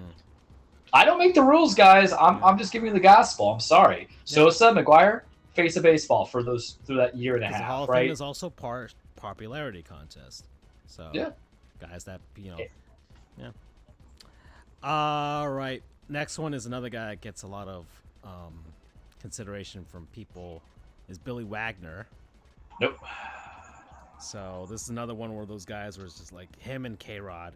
Where it's just like, man, that you look back at the numbers of him being an elite closer and won one Rolaids relief as the best relief pitcher in baseball, a 7-time All-Star, and let's see, had 422 saves. So not even as much. I think K-Rod had a bit more. 440 something, 430 something like that. So that we just saw, and had really. Let's see. Did he even do anything in the postseason? Billy never came up, man. He was with Houston a long time. With the Astros, he played in some postseason, but they never made to the World Series with him. He was on the Mets that one year in 06 when they were really good, and I think 7-time All-Star, 1-time Rolaids. But he wasn't that great against the Cardinals in that series. 422 saves. And then was with Boston and Atlanta for like a couple of seasons, which is weird. 16 years. I mean, because for me, the only theory tale relievers is Hoffman and Mariano were my litmus test. So they are. That's the generation we grew up into baseball. Right? Yeah, so I get it. But like with closers, I guess it's just that there's so few that last that long. But I've seen old closers be good too. Hoffman and Mariano were there. I don't remember, Wagner's end times. Yeah, I guess. But even, I'm just going by like what other closers that have gone in are like the average Hall of Fame closer compared to because there's plenty of closers that come and go, but guys that last 16 years, that's a long time, it's man. gotta be something. So well, I give it to him on longevity, along with like he's in that same class as K-Rod. Like, okay, these guys were known. Like, we knew that Billy Wagner was like an elite closer, but he did get an All-Star in his final couple of years, so I'll give him that credit. For one reason or another, like he's just on teams that didn't do anything that kind of gave you the thing. Like at least K-Rod got that World Series, and he was actually that's where everybody found out about him. Like Billy Wagner never had that. All right, Joe Mauer. Yep, that was my other one. Yeah, even with catcher. The injuries, he made it there. It's you guys have to realize you're not going to get. Yeah, exactly. You're not going to get the sexy stats of a catcher and shortstop are not supposed to be your power hitters. Man had 2,000 hits and only 143 home runs, but 2,000 hits is still impressive as a catcher. Short career. Yeah, 306 batting average, almost 1,000 RBIs at 923. Still bases enough. 5-time Silver Slugger, 6-time All-Star, 3-time Gold Glove, 3-time batting title. People make the argument like, oh, he played first base a lot. It's like, well, okay, yeah, sure. At the end, his back was shot. He had to go. Yeah, exactly. And he was the face of the franchise for the Twins. You knew who he was. Yeah. Y'all didn't know who David Ortiz was. Don't give me this line stuff. You loved him when he was in Boston. They were like, it's whatever. You knew who Joe Mauer was. Yeah. Yeah, Joe Mauer gets in for me. I'm so impassioned by this, man. The catcher position is so rare, and when you look at them, you look at the other guys, it's like, him, Buster Posey, even Yadier Molina. People are gonna come have that argument. It's just like, yeah, he's in. You don't have catchers that last that long and are that good, and defensively, of course. All right, this is my guy, Gary Sheffield. Oh yeah. I mean, he's not getting in because of all those aforementioned PED things. But yeah, you and I both love Gary. But even then, he wasn't as like. It's still he's one of those like French like if David Ortiz. Once again, that's the argument I'm using here. Like David Ortiz is in, Mike Piazza's in. He had the same kind of like things. Pudge Rodriguez, the same thing. Like Gary Sheffield. This is the one chance, Charles. This is the last guy that the Marlins will legitimately have for decades. Gary should just get it just for the batting stance. Well, alone. the most iconic. iconic. He was one of the coolest looking players for that batting stance alone. Made the Marlins look really, really good. Was one of the elite hitters of the 90s. Hit 500 home runs. 26, 89 hits, 509 home runs, 292 batting average. Pretty good player. 9-time All-Star batting title. And he's legitimately the one guy that you could put for the Marlins. So if you want to save baseball in South Florida, baseball writers, let's think about the entire context of the sport. We need one guy because he's the only guy left. I'm Marlins historian. I'm telling you all, he is the last guy. We have no one else. Miguel Cabrera is going in as a Tiger, and we have nobody else. Giancarlo, if you ever so happen to get healthy again and demand a trade back to Miami, that's probably the only other guy that could legitimately be a Marlin in the Hall of Fame. And Aaron Boone said he's going to be good next year, so he's going to be incredibly injured next year. He's going to be hurt. Yeah, damn it.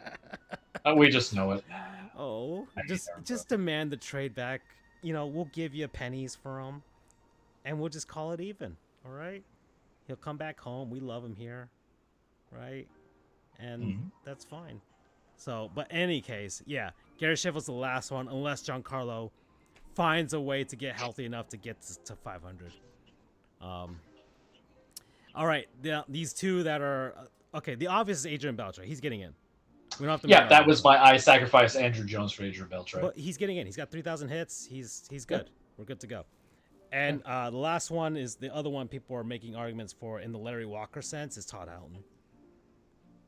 I appreciate Todd Helton. I'm not giving it to Todd Helton. I can see if you gave it to him, if we're going to put it on the Rollins road to the Hall of Fame, but it never resonated for me. These are guys that we remember too, even when we were youngins coming in. 97, 2013. I'm looking at it now. 2,500 hits, 369 home runs, 316 batting average. WAR, I don't also, like. Yeah, I don't like WAR as a construct, but it's 61. But, 5 All-Stars, 3 Golden Gloves, 4 Silver Sluggers, batting title. If you give it to him, fine, because if you can tell the current guys coming in aren't all that strong. I just Colorado, I think he's a victim of circumstance because I don't remember Colorado going deep a lot into the postseason. Well, they had that one World Series, and he was correct, but he was also near the end of his run, I think. No, that was like 07, so he was like 33, so he was still in his like the late era of his prime. Yeah, 07 he was 33. Yeah, hit 320. Like he was good in 07, believe me. Yeah, I remember. And it's just you're asking me to go totality, bud. Yeah, I know, but the whole Coors Field thing, like people once again make the comparisons, like they've shown like in his prime, in his good years, like he was still good on the road. So it wasn't the Coors effect with him. I don't know. I honestly I would give it to him. It just feels like a lot of last gas guys. So Well, that's the point of this. Like that's why it's 10 years. Like I'm not saying he was a first ballot guy, but I'm just like, hey man. That era of the Rockies, he was because of you. And any other team would have wanted him on his on their team at that era. Like if you could have traded for him, you would have. I think Matt Holliday was also responsible for 2007. Just saying. Yeah, a bit, but I mean Todd Helton was the face of that franchise. So true, and he was good. I mean, he's got. He was good defensively. 3 Gold Gloves. He got a batting title. I mean, yeah. I like it. I view and one of the last guys that stayed his entire career with the team too. So. Yeah, I do view batting average a little bit higher than some of the other metrics for baseball. Not everything's dingers and going to like hits sometimes. Well, hits obviously come from batting average, but like RBIs a lot. It matters a lot, especially in postseason. I think we're spoiled in today's time, which is it's a different kind of game. It's a young man's game. Everything's about dingers, man. But getting that high end batting average, when you're going over the 3 or close to 3, you're basically saying almost double, almost 2 times I'm always on base and I'm getting a hit, essentially. Maybe sometimes 3. I don't think people realize how important that is. Wow. Playoffs are a weird metric because it's different stuff, but I can give it to them. That took a long time, Charles. We're at an hour 30. So For a sports show, everybody. Let's, we actually did talked about sports. So we'll do the non-sponsors now. People and places and things and concepts, what have you been enjoying last week. And, all right, Charles. So for me, I would say, what have I been really enjoying the last week? Well, I'll give it to something that I use a lot. I'm going to go on moneypuck.com. All right. Okay. As you know, Charles, I'm a hockey guy. He's a hockey guy. You got me into hockey. I'm a hockey guy now too. I'm a little deeper than that. That's what he said. So like, I analyze the game differently because I kind of have to, I guess. I'm a journalist. Ugh. Historian. I'm a guy. I'm the person that looks at the sport from an objective standpoint. Woof. But Money Puck is good for me. They do the playoff odds and everything like that. And during the games, they have all of these stats. So we got a bunch of games on tonight, Charles. Some interesting games. Let's pick the aforementioned Ottawa Senators. Why not?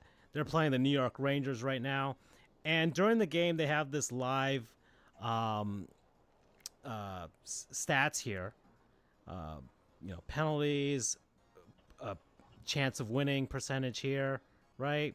Ottawa's looking good tonight. The deserve to win-o-meter, which I like, which kind of takes a bunch of metrics. It kind of puts in like, okay, if you ran 500 or 1,000 simulations, who would normally win this game? And right now it's the Rangers are maybe getting shafted a bit in this one because they got a 50.3%, but they're still losing by 3 goals. But and taking a lot of penalties here. But regardless, they've got all these stats. They've got a bunch of stats here on expected goals. And you can kind of mess around with all these things to kind of get the advanced metrics that you want and you want to look at for each team live during games, or to do as your own little research for yourself. They got betting lines, Hard Rock. I'm here. I'm ready to ruin lives. I'm ready for college tuitions. I will plug you guys. Yes, I will plug. You can plug me. We can plug each other, right? And they got power rankings here that you can go player by player as well with their stats. And I like the way they have everything set up here.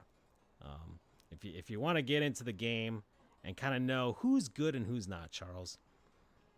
Because right now, like my boy Sam Reinhart, he's having a great start to the season. Scored 16 goals so far. He's up there, one of the top scorers in the NHL right now. He's at 12.5 expected goals. Yeah, that's really good. Austin Matthews, that Mexican bastard, he's really good at hockey though. And he's in Vancouver, right? He's in Toronto. Yes.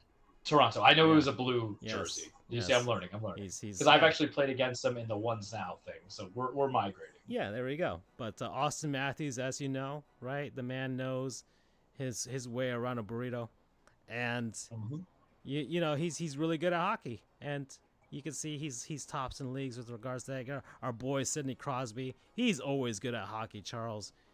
He's always good. I haven't gotten an answer as to whether we'll see this man play hockey. So you have to give me shit. 11. Yeah. Thank you for reminding me. Yes. So because this man is really good at hockey, and he is the one guy that I've told everybody that I've seen is the best player I've ever seen play hockey in my lifetime. From what I've seen, like I've seen Yager, I've seen like these legends, yes, but Crosby himself is on another level. He's like LeBron. He sees the game. Breaking news: Yankees are getting Alex Verdugo from Red Sox for pitchers. Oh, so okay. I don't know if that's good or bad, but okay. Interesting. All right. And I would take it Soto, but fine. So a lot of great players here, right? Zach Hyman, Evander Kane, Tyler Toffoli, Just really good hockey players. We can go by that. You go by goalies as well to see their stats. But it's been a very good resource for me.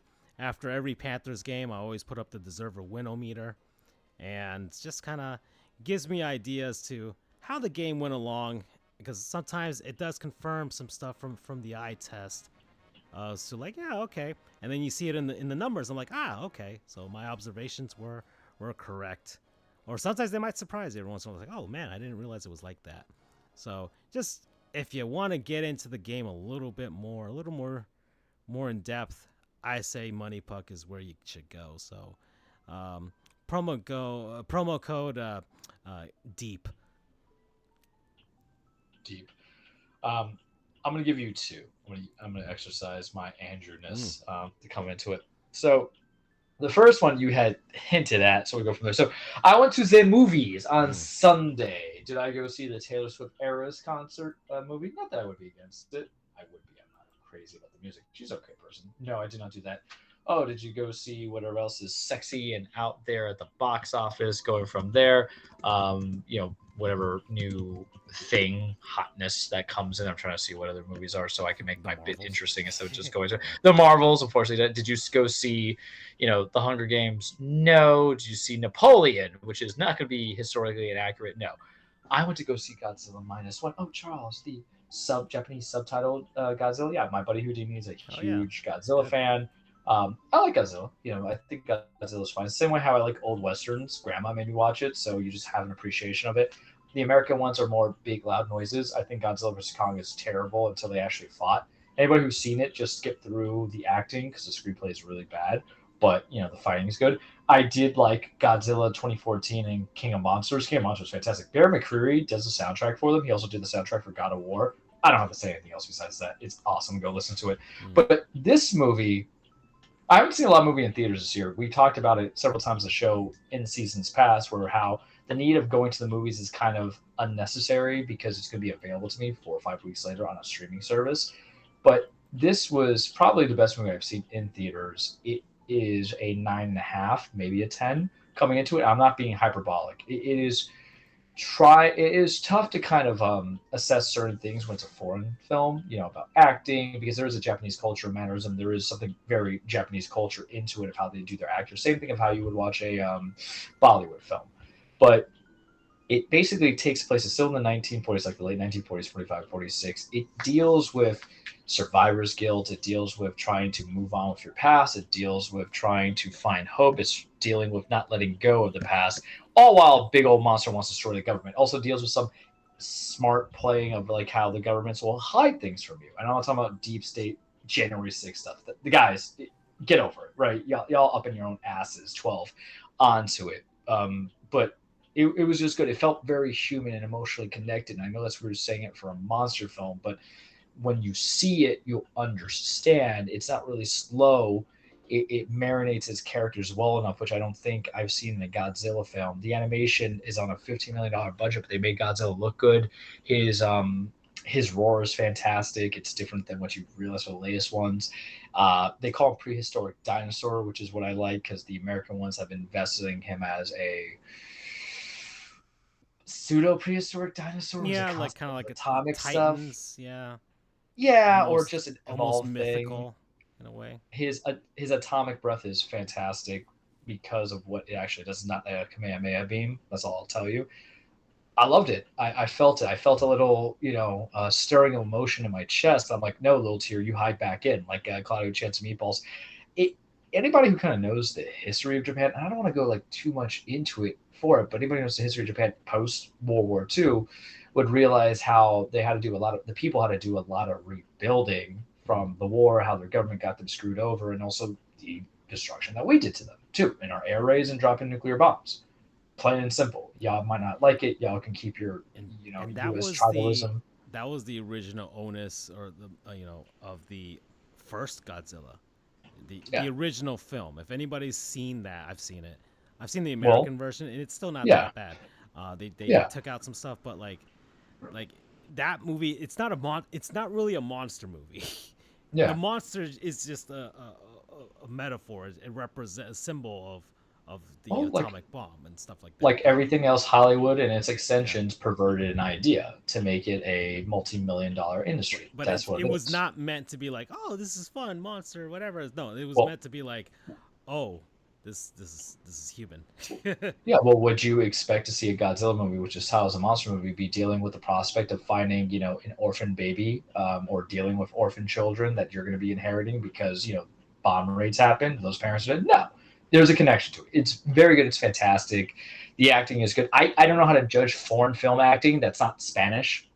I'm sorry. Like, that's all I can tell you because, you know, American acting, I understand, obviously, because I know the language and the mannerisms of what Western cinema ought to be. I understand, you know, Spanish cinema is what I'll call it. Basically anything Alfonso Cuarón or Guillermo del Toro or a few of the other people that we have in there. There's some things, but I thought it was fine. I thought the acting was good for what it was portraying. I thought the emotion was there, was conveyed. I thought the writing was, and the thing is like subtitles are never going to be 100% accurate, but I think it got across the message. Score was fantastic, beautifully shot, marinated characters. Godzilla looked like an animal, essentially, like a beast in that sense. 9.5 out of 10 or 10. I haven't decided yet. Go see it. Go support it. This is why we sometimes have to get away from the mind-numbing action that we get, not just on Marvel, because it's so easy to throw at them now because they've been tanking, but Marvel, DC, stupid action movies that you can always enjoy your rampages, right? But, you know, I want a little bit more of this as opposed to seeing Black Adam. And you know I hated Black Adam when I saw it this year. I think if I didn't pay for it, but I can never get that time back. Get you some Godzilla promo code. I'll just go King of the Monsters. Makes it easy. The next one I'm going to take, because this was going to be my original one before the Godzilla movie -1, go see it in theaters, is, or I should have +1. You know, missed the opportunities. The next one is, you already know what it is because I've been sending you photos of it, what I've been putting on my food. But yes. I love the hot sauce. I love the flavoring. And the last time I did a non-sponsor of a hot sauce was the peach serrano that I got from Pepper Palace. And I gave Pepper Palace a shout out. But this time we're going to go to a specific brand. And Melinda's, if you want to non-sponsor or you want to sponsor us, I'll do it any day. Follow me on the Twitter, Charles the True, FJOJR, Frijoles. Yeah, just anything. I've been able to handle it. I originally got it from one of the coworkers told me about the ghost pepper. I gave it to him. He said it was great. He said it worked on his caption and everything. I picked up the Melinda's habanero variety pack on Amazon that had like 5 different ones for $20. It's right here. And it was just worth it. The ones that I got out of it was the ghost pepper, extra hot, quadruple hot, mango habanero, which I want to try with wings, garlic habanero, which I will only try with wings. I like garlic enough, but we'll go from there. They have like the hottest black truffle, which I haven't had. I don't like black truffle like that because I find them to be oily. If you ever had truffle fries, guys, it makes the earth go round. I've only opened up 2 of the 5 because in my good faith, I can have 5 separate ones are open. You know what I mean? But it is the extra hot and then the ghost pepper. I put it on my pizza that I had on Saturday, and it was delicious because it masked what you got to do with some of these hot sauces. Because I know like ghost pepper. Oh, Charles, you're gonna sweat. If you use it to mask it in something like ketchup or sauce, like tomato sauce, something like that, it's going to really just kind of get the zest out. I put some on my tacos just before I started the show. I had 4 tacos. I had 2 before the show. I'm going to have 2 after. Does the ghost pepper burn my lips a little bit? Is this what you had? This mini liquid spice rack? Or no, I didn't have the mini liquid spice rack. It was off of Amazon that I had it, but it was like the variety pack.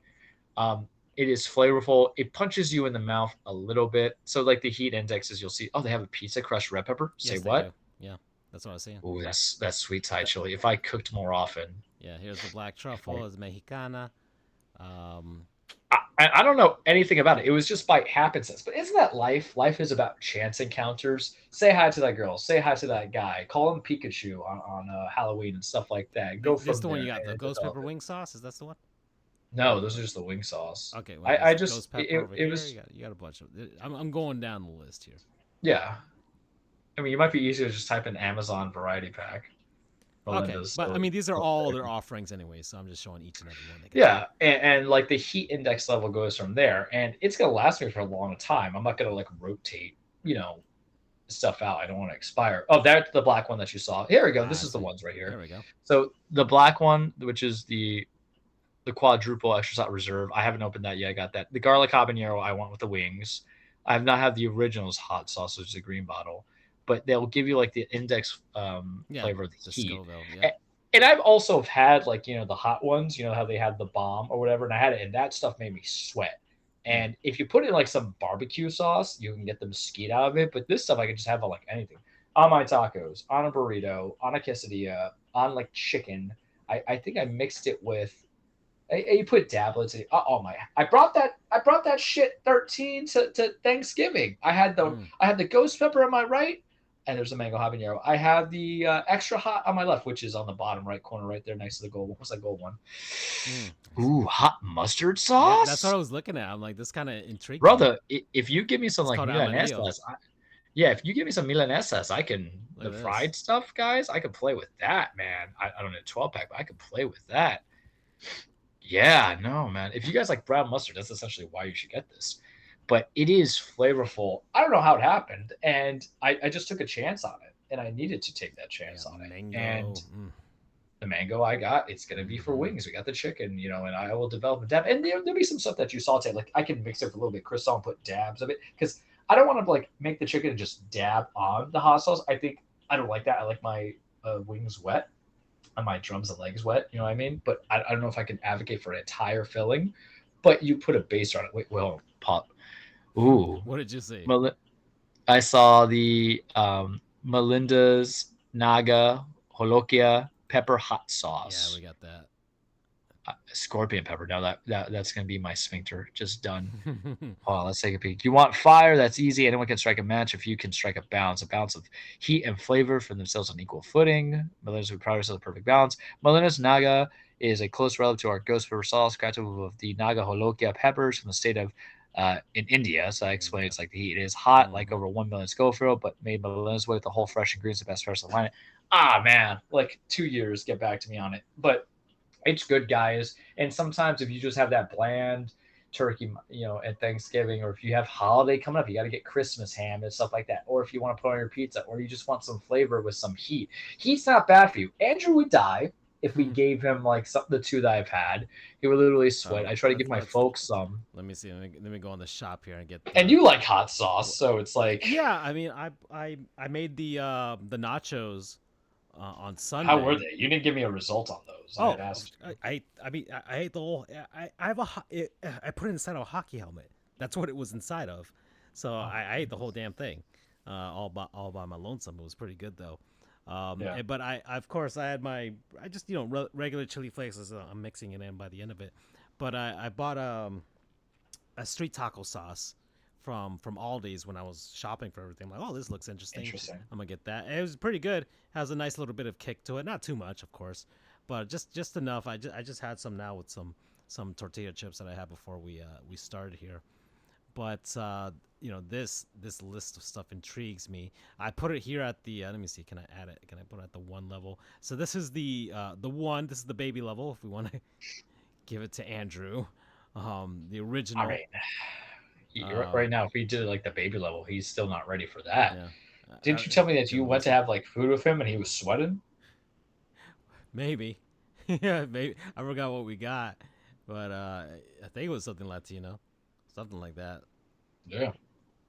Anyways. Well, guys, if mayo is spicy for you, we understand that. I mean, a spicy mayo. Yeah. I don't mind a good spicy mayo. But yeah, this intrigues me. Especially that mustard. That really does intrigue me. Yeah, the mustard caught my eyes. If you like to do like fried meat, fried chicken kind of thing, I think that'd be a good spread. Mm-hmm. Looks good. They got recipes? Oh, hold on. This is getting dangerous. It's very good. Getting dangerous. Wait, do they give you the recipe for this? What's going on? Oh, okay. Buffalo wrap. Okay, you can make the mango salsa. All right, I see that. I see how that is. That looks good. Hold on, let's go down this. That's okay. Pull apart ham and Swiss sliders. All right, yeah, I can do that for sure. Panades. Okay. The mango salsa. Sliders. Okay. Yeah, sliders. I mean, the cheesy ghost pepper buffalo wrap just speaks to me. I would die. My colon would just open up the gates of heaven. Yeah. In a way that nothing could be saved. Oh, hold on. Melinda's Korean-inspired ghost pepper braised short ribs. I love short ribs. Yeah, avocado sauce. salsa. Dude, they're giving you like some like variety these too. these are good. Yeah, this looks good. I mean, they got Korean food. They got all kinds of stuff here. Bacon jam burger. Yeah. Yeah, this is good. And I see the spicy bloody Melinda's with jalapeno ketchup. Look at that. That will wake you up. I actually do, when I do have pasta, I put it in the tomato sauce just to give it something more of a texture besides if it's not a sweet marinara. Ooh, mac and cheese, that'd be good. Crunchy tacos. Ooh. Chipotle cookies. Belize. Yeah, right. Belizean. I don't know if I want them in my cookies. I want sweet. Maybe. I don't know. I haven't decided. Oysters. Yeah. Well, you have horseradish, right? If you're just having the oysters raw. So I can see remember that. who was the one that was coughing on the hot sauce on Thursday Night Football or whatever? Oh, yeah. It was it was Mark Ingram. Ingram. Yeah, he was dying because he couldn't deal with it. And look, I get it, man. Like that stuff we put us to the ground. Went down the wrong pipe a little bit, maybe. Oh, maple habanero honey mustard, bro. If you give me something, like I know this. Hold on, this intrigues me. I want to see how. Let's see. Okay, the honey mustard. All right. Melinda's habanero honey mustard, maple syrup, and then 2 to 3 pounds of fried chicken. They understand who we are as people. Hell yeah. Empty it into a mixing bowl, add maple syrup, stir, boom, you're done. I can work with this. I can cook with it. Yeah, you can make that, man. Charles. 14, that's easy enough for you. Yeah, they might get me back. So for those who don't realize, I gave up on living and eating food. I'll have other people cook for me. When I was talking about this. Like okay, I was talking about this yesterday. This is like we're at 151, and just like overall, like this year has been all about me getting healthier and everything like that. We're gonna be at 6 months at the gym, Charles. Yeah. Next week, so good for me. Just overall, just trying to get healthy. But we've been really good this year, both of us, on the fast food. Yeah, I mean, I usually do it like once a month. I have not exercised December yet. That's the treat. And you see, when you put like a cap out onto it, I think that's what works. And partially too is, I'll tell you, you don't miss fast food when you cut out for a while. Like that's why it's really just Wendy's, or when I do want Taco Bell, I get Taco Bell. Plain and simple. Yeah. But my whole thing is I'm too lazy to cook. Yeah. That's what it is. Hold on a second. Oh, there's my Melinda's fire roasted ghost pepper wings. That's what I want to do. Okay. Oh, wait a second. They got the recipe here, man. I want to do the garlic wings. But hold on, scroll down for a second. I saw something that I cannot deny myself. You got beer, yeah. The pretzel one. Oh, Bria's too hard, man. Bria's super hard for me to do. Yeah, it's messy. It takes a while. Yeah. Spicy beef and cheese stuff pretzel. Yeah, with honey mustard sauce. Brother, I love a good pretzel. Yeah, they got a lot of sweets here, man. That's pretty cool. Yeah, I gotta research them. Hot damn. I know. Ramen. Oh, I could make this. Oh yeah, ramen should definitely have it. Hell yeah. I'm trying to find out more about this company. I mean, they're out of Texas. They're out of Irving. If I were to go back to Dallas, which probably sometime in the next month, I'll probably. Well, I know this is going to sound terrible, and I understand it's probably just going to be a conglomerate over in Germany. But I want to know who is your pepper consultant. I need a Hispanic. I need a black person. I mean, I need like that one white guy Irving, from Louisiana. Texas, right? So I would assume they got a Mexican in there. Yeah, I need all that variety. Chipotle. This is a good resource for just straight up food, man. Like they got some good recipes out here. This is legit. Yeah. Well, for the brevity of time, Melinda's the brand hot sauce. It's just so good. Get you some. Get the variety pack for $20, or try some other stuff if you're not crazy about it. Like just go on their website or go on Amazon. Promo code, Hurt So Good. Yeah. All right.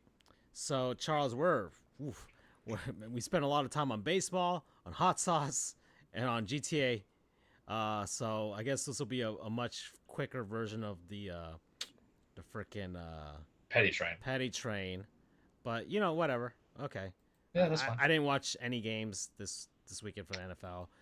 My Florida State Seminoles got snubbed and screwed, so we won't have enough time to harp on it. But next week, we can do that we can do it next week. The reaction in the aftermath has gone totally off the rails, Charles, and the year of Francisco is in complete chaos right now.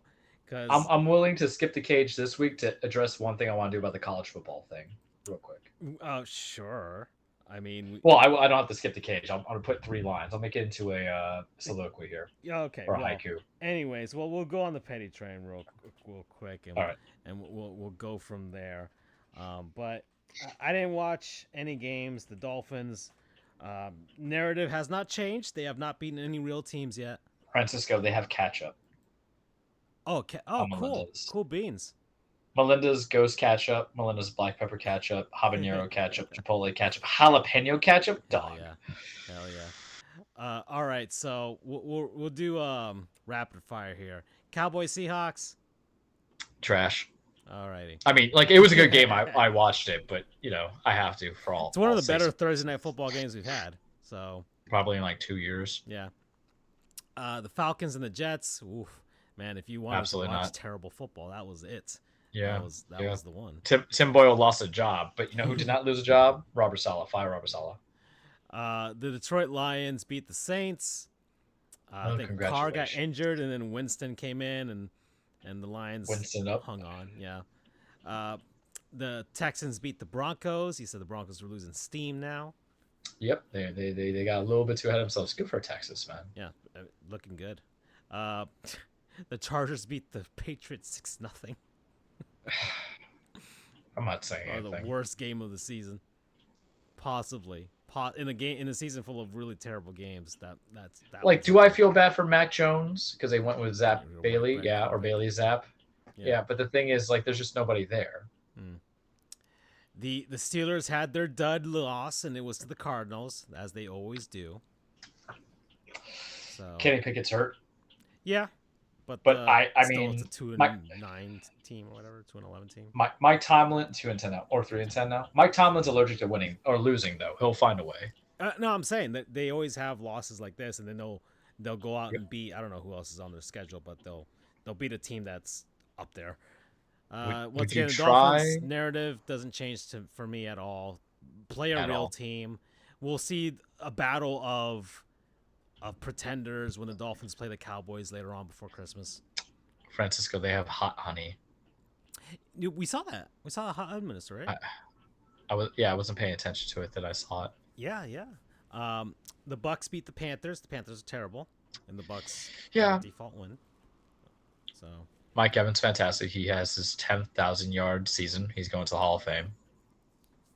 The Packers beat the Chiefs. Man, Jordan Love. All I'm saying, it's happening. How is it that they literally get gifted? It's like, because the universe is like, we made Wisconsin, so we're only going to do one good thing for Wisconsin and give you consistent Hall of Fame quarterbacks. He has 22 touchdowns, 10 picks, like 2,500 yards passing. You know who doesn't have that? Green Bay Packers. I'm sorry, not Green Bay Packers, New York Jets. Yeah. Aaron Rodgers is a system quarterback. There, I said it. My ultimate petty. The Rams beat the Browns. It's not even fair anymore. The Bengals beat the Jaguars. Good game. Yeah. Good game. Lawrence is hurt now, so we'll see. Everybody's hurt. And this was topic conversation of why you have to have good drafted backups for these situations. This is the season. 49ers spanked the Eagles.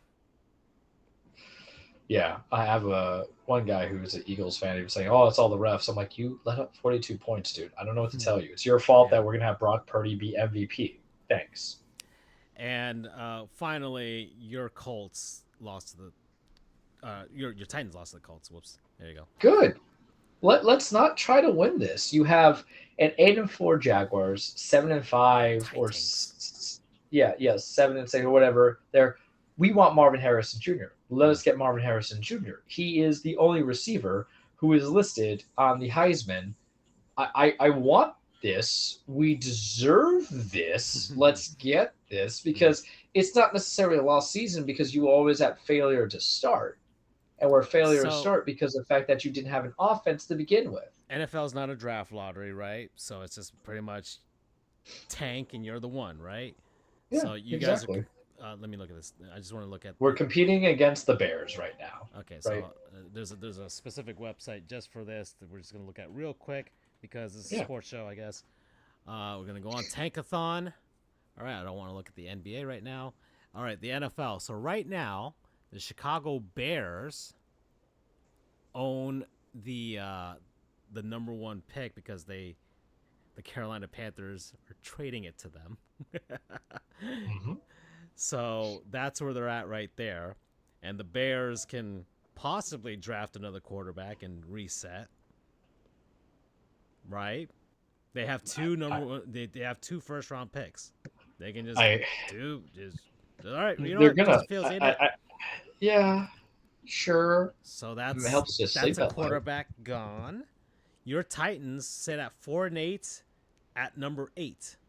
They have to lose out if the Arizona Cardinals are 1 game ahead of you.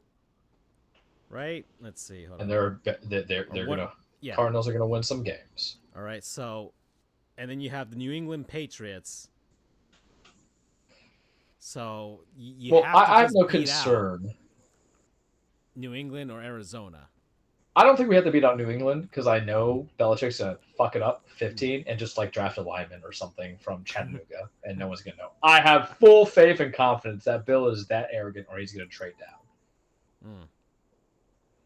So do you think like Arizona would you're trying to get Marvin Harrison?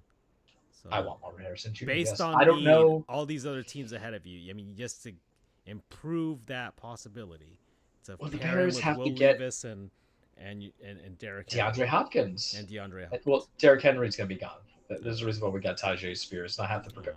We almost had a Henry handy too, and I realized wanting to fail to tank is going to take away the greatest man that has ever come into my uniform in the last like 5-10 years. That wasn't Chris Johnson. But the hard decisions are still a decision. It's only hard if you think it's hard. Life lessons to you guys here. I'm sorry. All right. Yeah, I want it. I need it. Okay. I must have it. So that's where we're at with the tank race right now. Okay, so there's actual NFL analysis of some sort for everyone out there. All right, so we'll talk about the college football stuff. So Florida State is not getting in. They're playing Georgia in the Orange Bowl, 5-6. We were left out. They put Bama because Bama beat Georgia in the conference championship. Florida State still went undefeated. Still won 2 games without Jordan Travis, or 3 games really because he got injured in the one, and won our conference. And Michigan can cheat all they want and still be number 1 and play nobody and at play all. nobody that's actually good. And yeah, and then like the only teams that nobody had problems with were Texas and Washington, I guess. And the 2 thoughts I have on that is if you had to admit somebody, then you admit out Texas, because if you love the SEC so much, what you guys love the Big 10 now or Big 12 now, get out. They're going to be in the SEC soon, so it was basically so they exactly. got 2 SEC teams in there anyways. That's how they won. Exactly, and that's why I'm like, that's the easy decision. Yeah, it's a travesty. There's 2 points of contention that I want to bring out because I don't want to wait for it because I'm going to forget about it. 1, it is very clear that the college football playoffs is anti-ACC, and this is a punishment for the last decade have just been FSU and Clemson as being the sole proprietors of carrying the torch. The U wasn't doing it, and then that was your trifecta. That was your 3, right? For the U, because we did get number 1 for like 1 week. FSU, who got 2014, right? And then they just came in from Norvell, and then Clemson. Duke ain't doing nothing. UNC ain't doing nothing. Louisville doing nothing. It's such a weak conference that are really more basketball sport programs. Basketball and and baseball, that's why and that's why you discriminate against us. And I'm sorry, that you felt that someone getting injured is sufficient enough not to allow there when I literally had to see, Tua Tagovailoa have to come in to replace Jalen Hurts at, one of the college football games to come into it. So it goes to show that sometimes it's not a subpar quarterback could be just as bad at causing you a lost game and not get viewership as opposed to an injured quarterback. That's my stretch on 1. Is there anything you want to put onto that before I get to point of contention number 2? I think it's anti-ACC. It's been like that for several years. Yeah, and y'all but love now you have Dabo all Swinney's this dick so conference much. realignment stuff, and next year this probably ain't gonna happen. So this is like the 1 year where pretty much everyone they actually had problems with it. So now we see the flaw in the system, and there you go. But the whole thing was, hey, if they lost their quarterback and now they come out with, that was part of the things. Now we can do that, and it was always in there, and nobody just knew. It's like this whole air of mystery to it, and people just want transparency now. And then we have all this dumb shit. I think that's 4 on me. I've been pretty good this episode. I was good until Manny Ramirez came up. with all these state legislators and senators. Oh, you're MAGA historian now. Follow him on the Twitter now. Yeah, because that happens now where those people follow me and consider me this because I cover sports that are probably more heavily on those anyways. But in any case, yeah, that's happening. So yeah, the year of Francisco is off the rails now because, screw the education system, screw infrastructure, screw all this other. This is as political as I'll get on this show, but yeah, Florida State not making it. That's what really matters. And like anybody who is a real Seminoles fan, like if you really look at it, we probably were gonna get spanked by any of those other 3 teams that are ahead of us. If it wasn't Bama, I don't know. Maybe we could come out with a miracle. I say Washington, but regardless, it would have been nice to have had the chance, sure. But you know what? I had already come to peace with the season dying when Jordan Travis's leg went a completely different angle than it should have. And as soon as I saw him, like, well, the season's over. It's over. 180. It's over. Like they went undefeated, and it was just pretty much like people going through the stages of grief, thinking like bargaining, denial, whatever, and they thought, well, maybe if we go undefeated, maybe it'll be like they would have had to have beaten Florida by 2 scores, maybe. People are doing that math now, and it was Florida never people happen. Doing math. It was never going to happen. We're not known for education, but it is kind of nice to see like Miami fans. A lot of them are like defending Florida State because I guess same conference, so people are doing that. Anti-ACC, baby. Yeah, so there's that sort of thing going on, but we'll get them in the college basketball tournament in March, I guess. Yeah, so college football. Good job, Florida State. I really don't care if they win the Orange Bowl or not. It'd be nice to cap off the season and just be like, screw everybody. We beat Georgia, but next year we won't have the problem. We'll figure it out, and yeah, it's over. Move on, everybody. I've moved on. UCF fans haven't moved on. Well, there transitions to number 2 because even though he's not here to defend it, I've moved on. I think Florida State should move on. We should stop all this bullshit. Fly 5 with state legislators. Oh, we need the college football committee to release their records, and like it doesn't matter. But and UCF fans, just move on. My God, 2017, us not making it is still better than you with your faux national championship. Your tragedy is not their justification, and it's so immature. And I'm taking this because if anybody's listened to the OG days, like the first 2 years of us being on here, I would just pick at UCF all the time. And I think it would have Andrew Papa views, but it's all imaginary wins and stuff like that. But the corralling, and Andrew started it when he goes, I have such Schadenfreude, whatever it's called. Yeah, Schadenfreude. Which is for plain English people is, exuberation or enjoyment that someone's losing. Because you think it's the same, and you guys are running those coattails of 2017 for so long. But the one key difference, and you guys don't understand the group chat. The man was like, well, this was the conference thing. This was a certain schedule, similar thing to FSU. He was trying to say that it was a pure mirroring of FSU. And Mackenzie Milton got injured, and, Jordan Travis got injured. Like, Mackenzie Milton was never going to make it in the NFL. Yeah, and we're about to end this combo real quick with the one line that I'm about to pop onto you guys.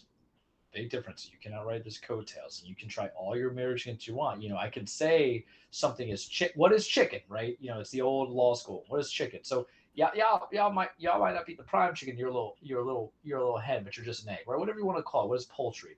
Here's the difference. You were not consistently ranked in the top 4 for 11 weeks, bud. That's why it's the bigger injustice. That's why you have to let FSU fans deal with this process, even if they beat Georgia or if they don't beat Georgia. And the whole concept of it is like, because it's so much of a stretch that if you just want to keep it to being, it's a different kind of tragedy of undefeated, because right now, guess who's undefeated? Liberty. You going to pop Liberty in there? No, that's where you guys were. 7 years ago, 6 years ago. You guys were in the no-name conference of the American, man. And you got all that you wanted. You got your big rights. You got 4 people drafted, essentially, that did nothing, really. Gabe Davis, Khalil Shakir. I got receipts, bud. Don't you worry. The Shaquille and Shaquem Griffin guys got put into it. They didn't turn out to go their career, and that didn't go out their way. You got to the Big 12. You went 6-6. You hire a big-name coach, Gus Malzahn, who, of course, was able to dominate in a weaker conference, and the things changed out. I'm putting all those shots, no strays. You don't get it. The difference is from 2017 and 2018, because there's a different argument, and this was the argument that you should kept to, and I would agree with you, was we should have been ranked higher those seasons. We should have been of how Cincinnati would have been last year, where we ranked at like 2 or 3, or TC. Well, TC was in the Big 12 season, but we're going to be ranked higher than what we were given, like the low teens, early 20s. That's the argument. And am I nerdy enough to care about where you guys really were 17 and 18 ranking? I don't give a shit. 16. Because the one thing I can tell you indisputably is that you were not in the top 4 of the conference. And then even at a 4 seed, won your game with the backup true freshman and got denied out. That's a big comparative difference, you guys. Shut the hell up. Move on out. To even bring up the first time and try to say it's the same thing, it's not the same. So you can't say same but different, because it's still different. That's my shot at UCF. I'm probably never going to be allowed on that campus there because I hurt their feelings, but it had to be said because it's on my Twitter feed, because I follow Andrew and I follow UCF Historian. So it's like, damn it. Yeah. And I know I could just I'm too lazy to mute stuff because I don't know the nerdiness of it. I gotta mute you citronauts as well. Yeah. I'm like, what? Well, yeah. So there you go. All right. So I think we discussed all the things we want to discuss, and I already hockey. The Coyotes are on a weird win streak, which is pretty cool, and that's all I got with the NHL right now. And Corey Perry just has alcoholism. So there you go. The mystery solved. That's it. That's it on the hockey front. Basketball, I don't know. NCAA tournament's still happening, I guess. I don't know. All right, Charles. So let's do it. Let's head to the cage. The very abbreviated cage. Welcome, everybody, your weekly Trueplex, the Cage with Charles. Remember, disclaimer: wrestling is not fake. It's a scripted fight. It's a staged fight. It's a song and dance. It's men and women chasing championships, establishing legacies, beating the holy hell out of each other.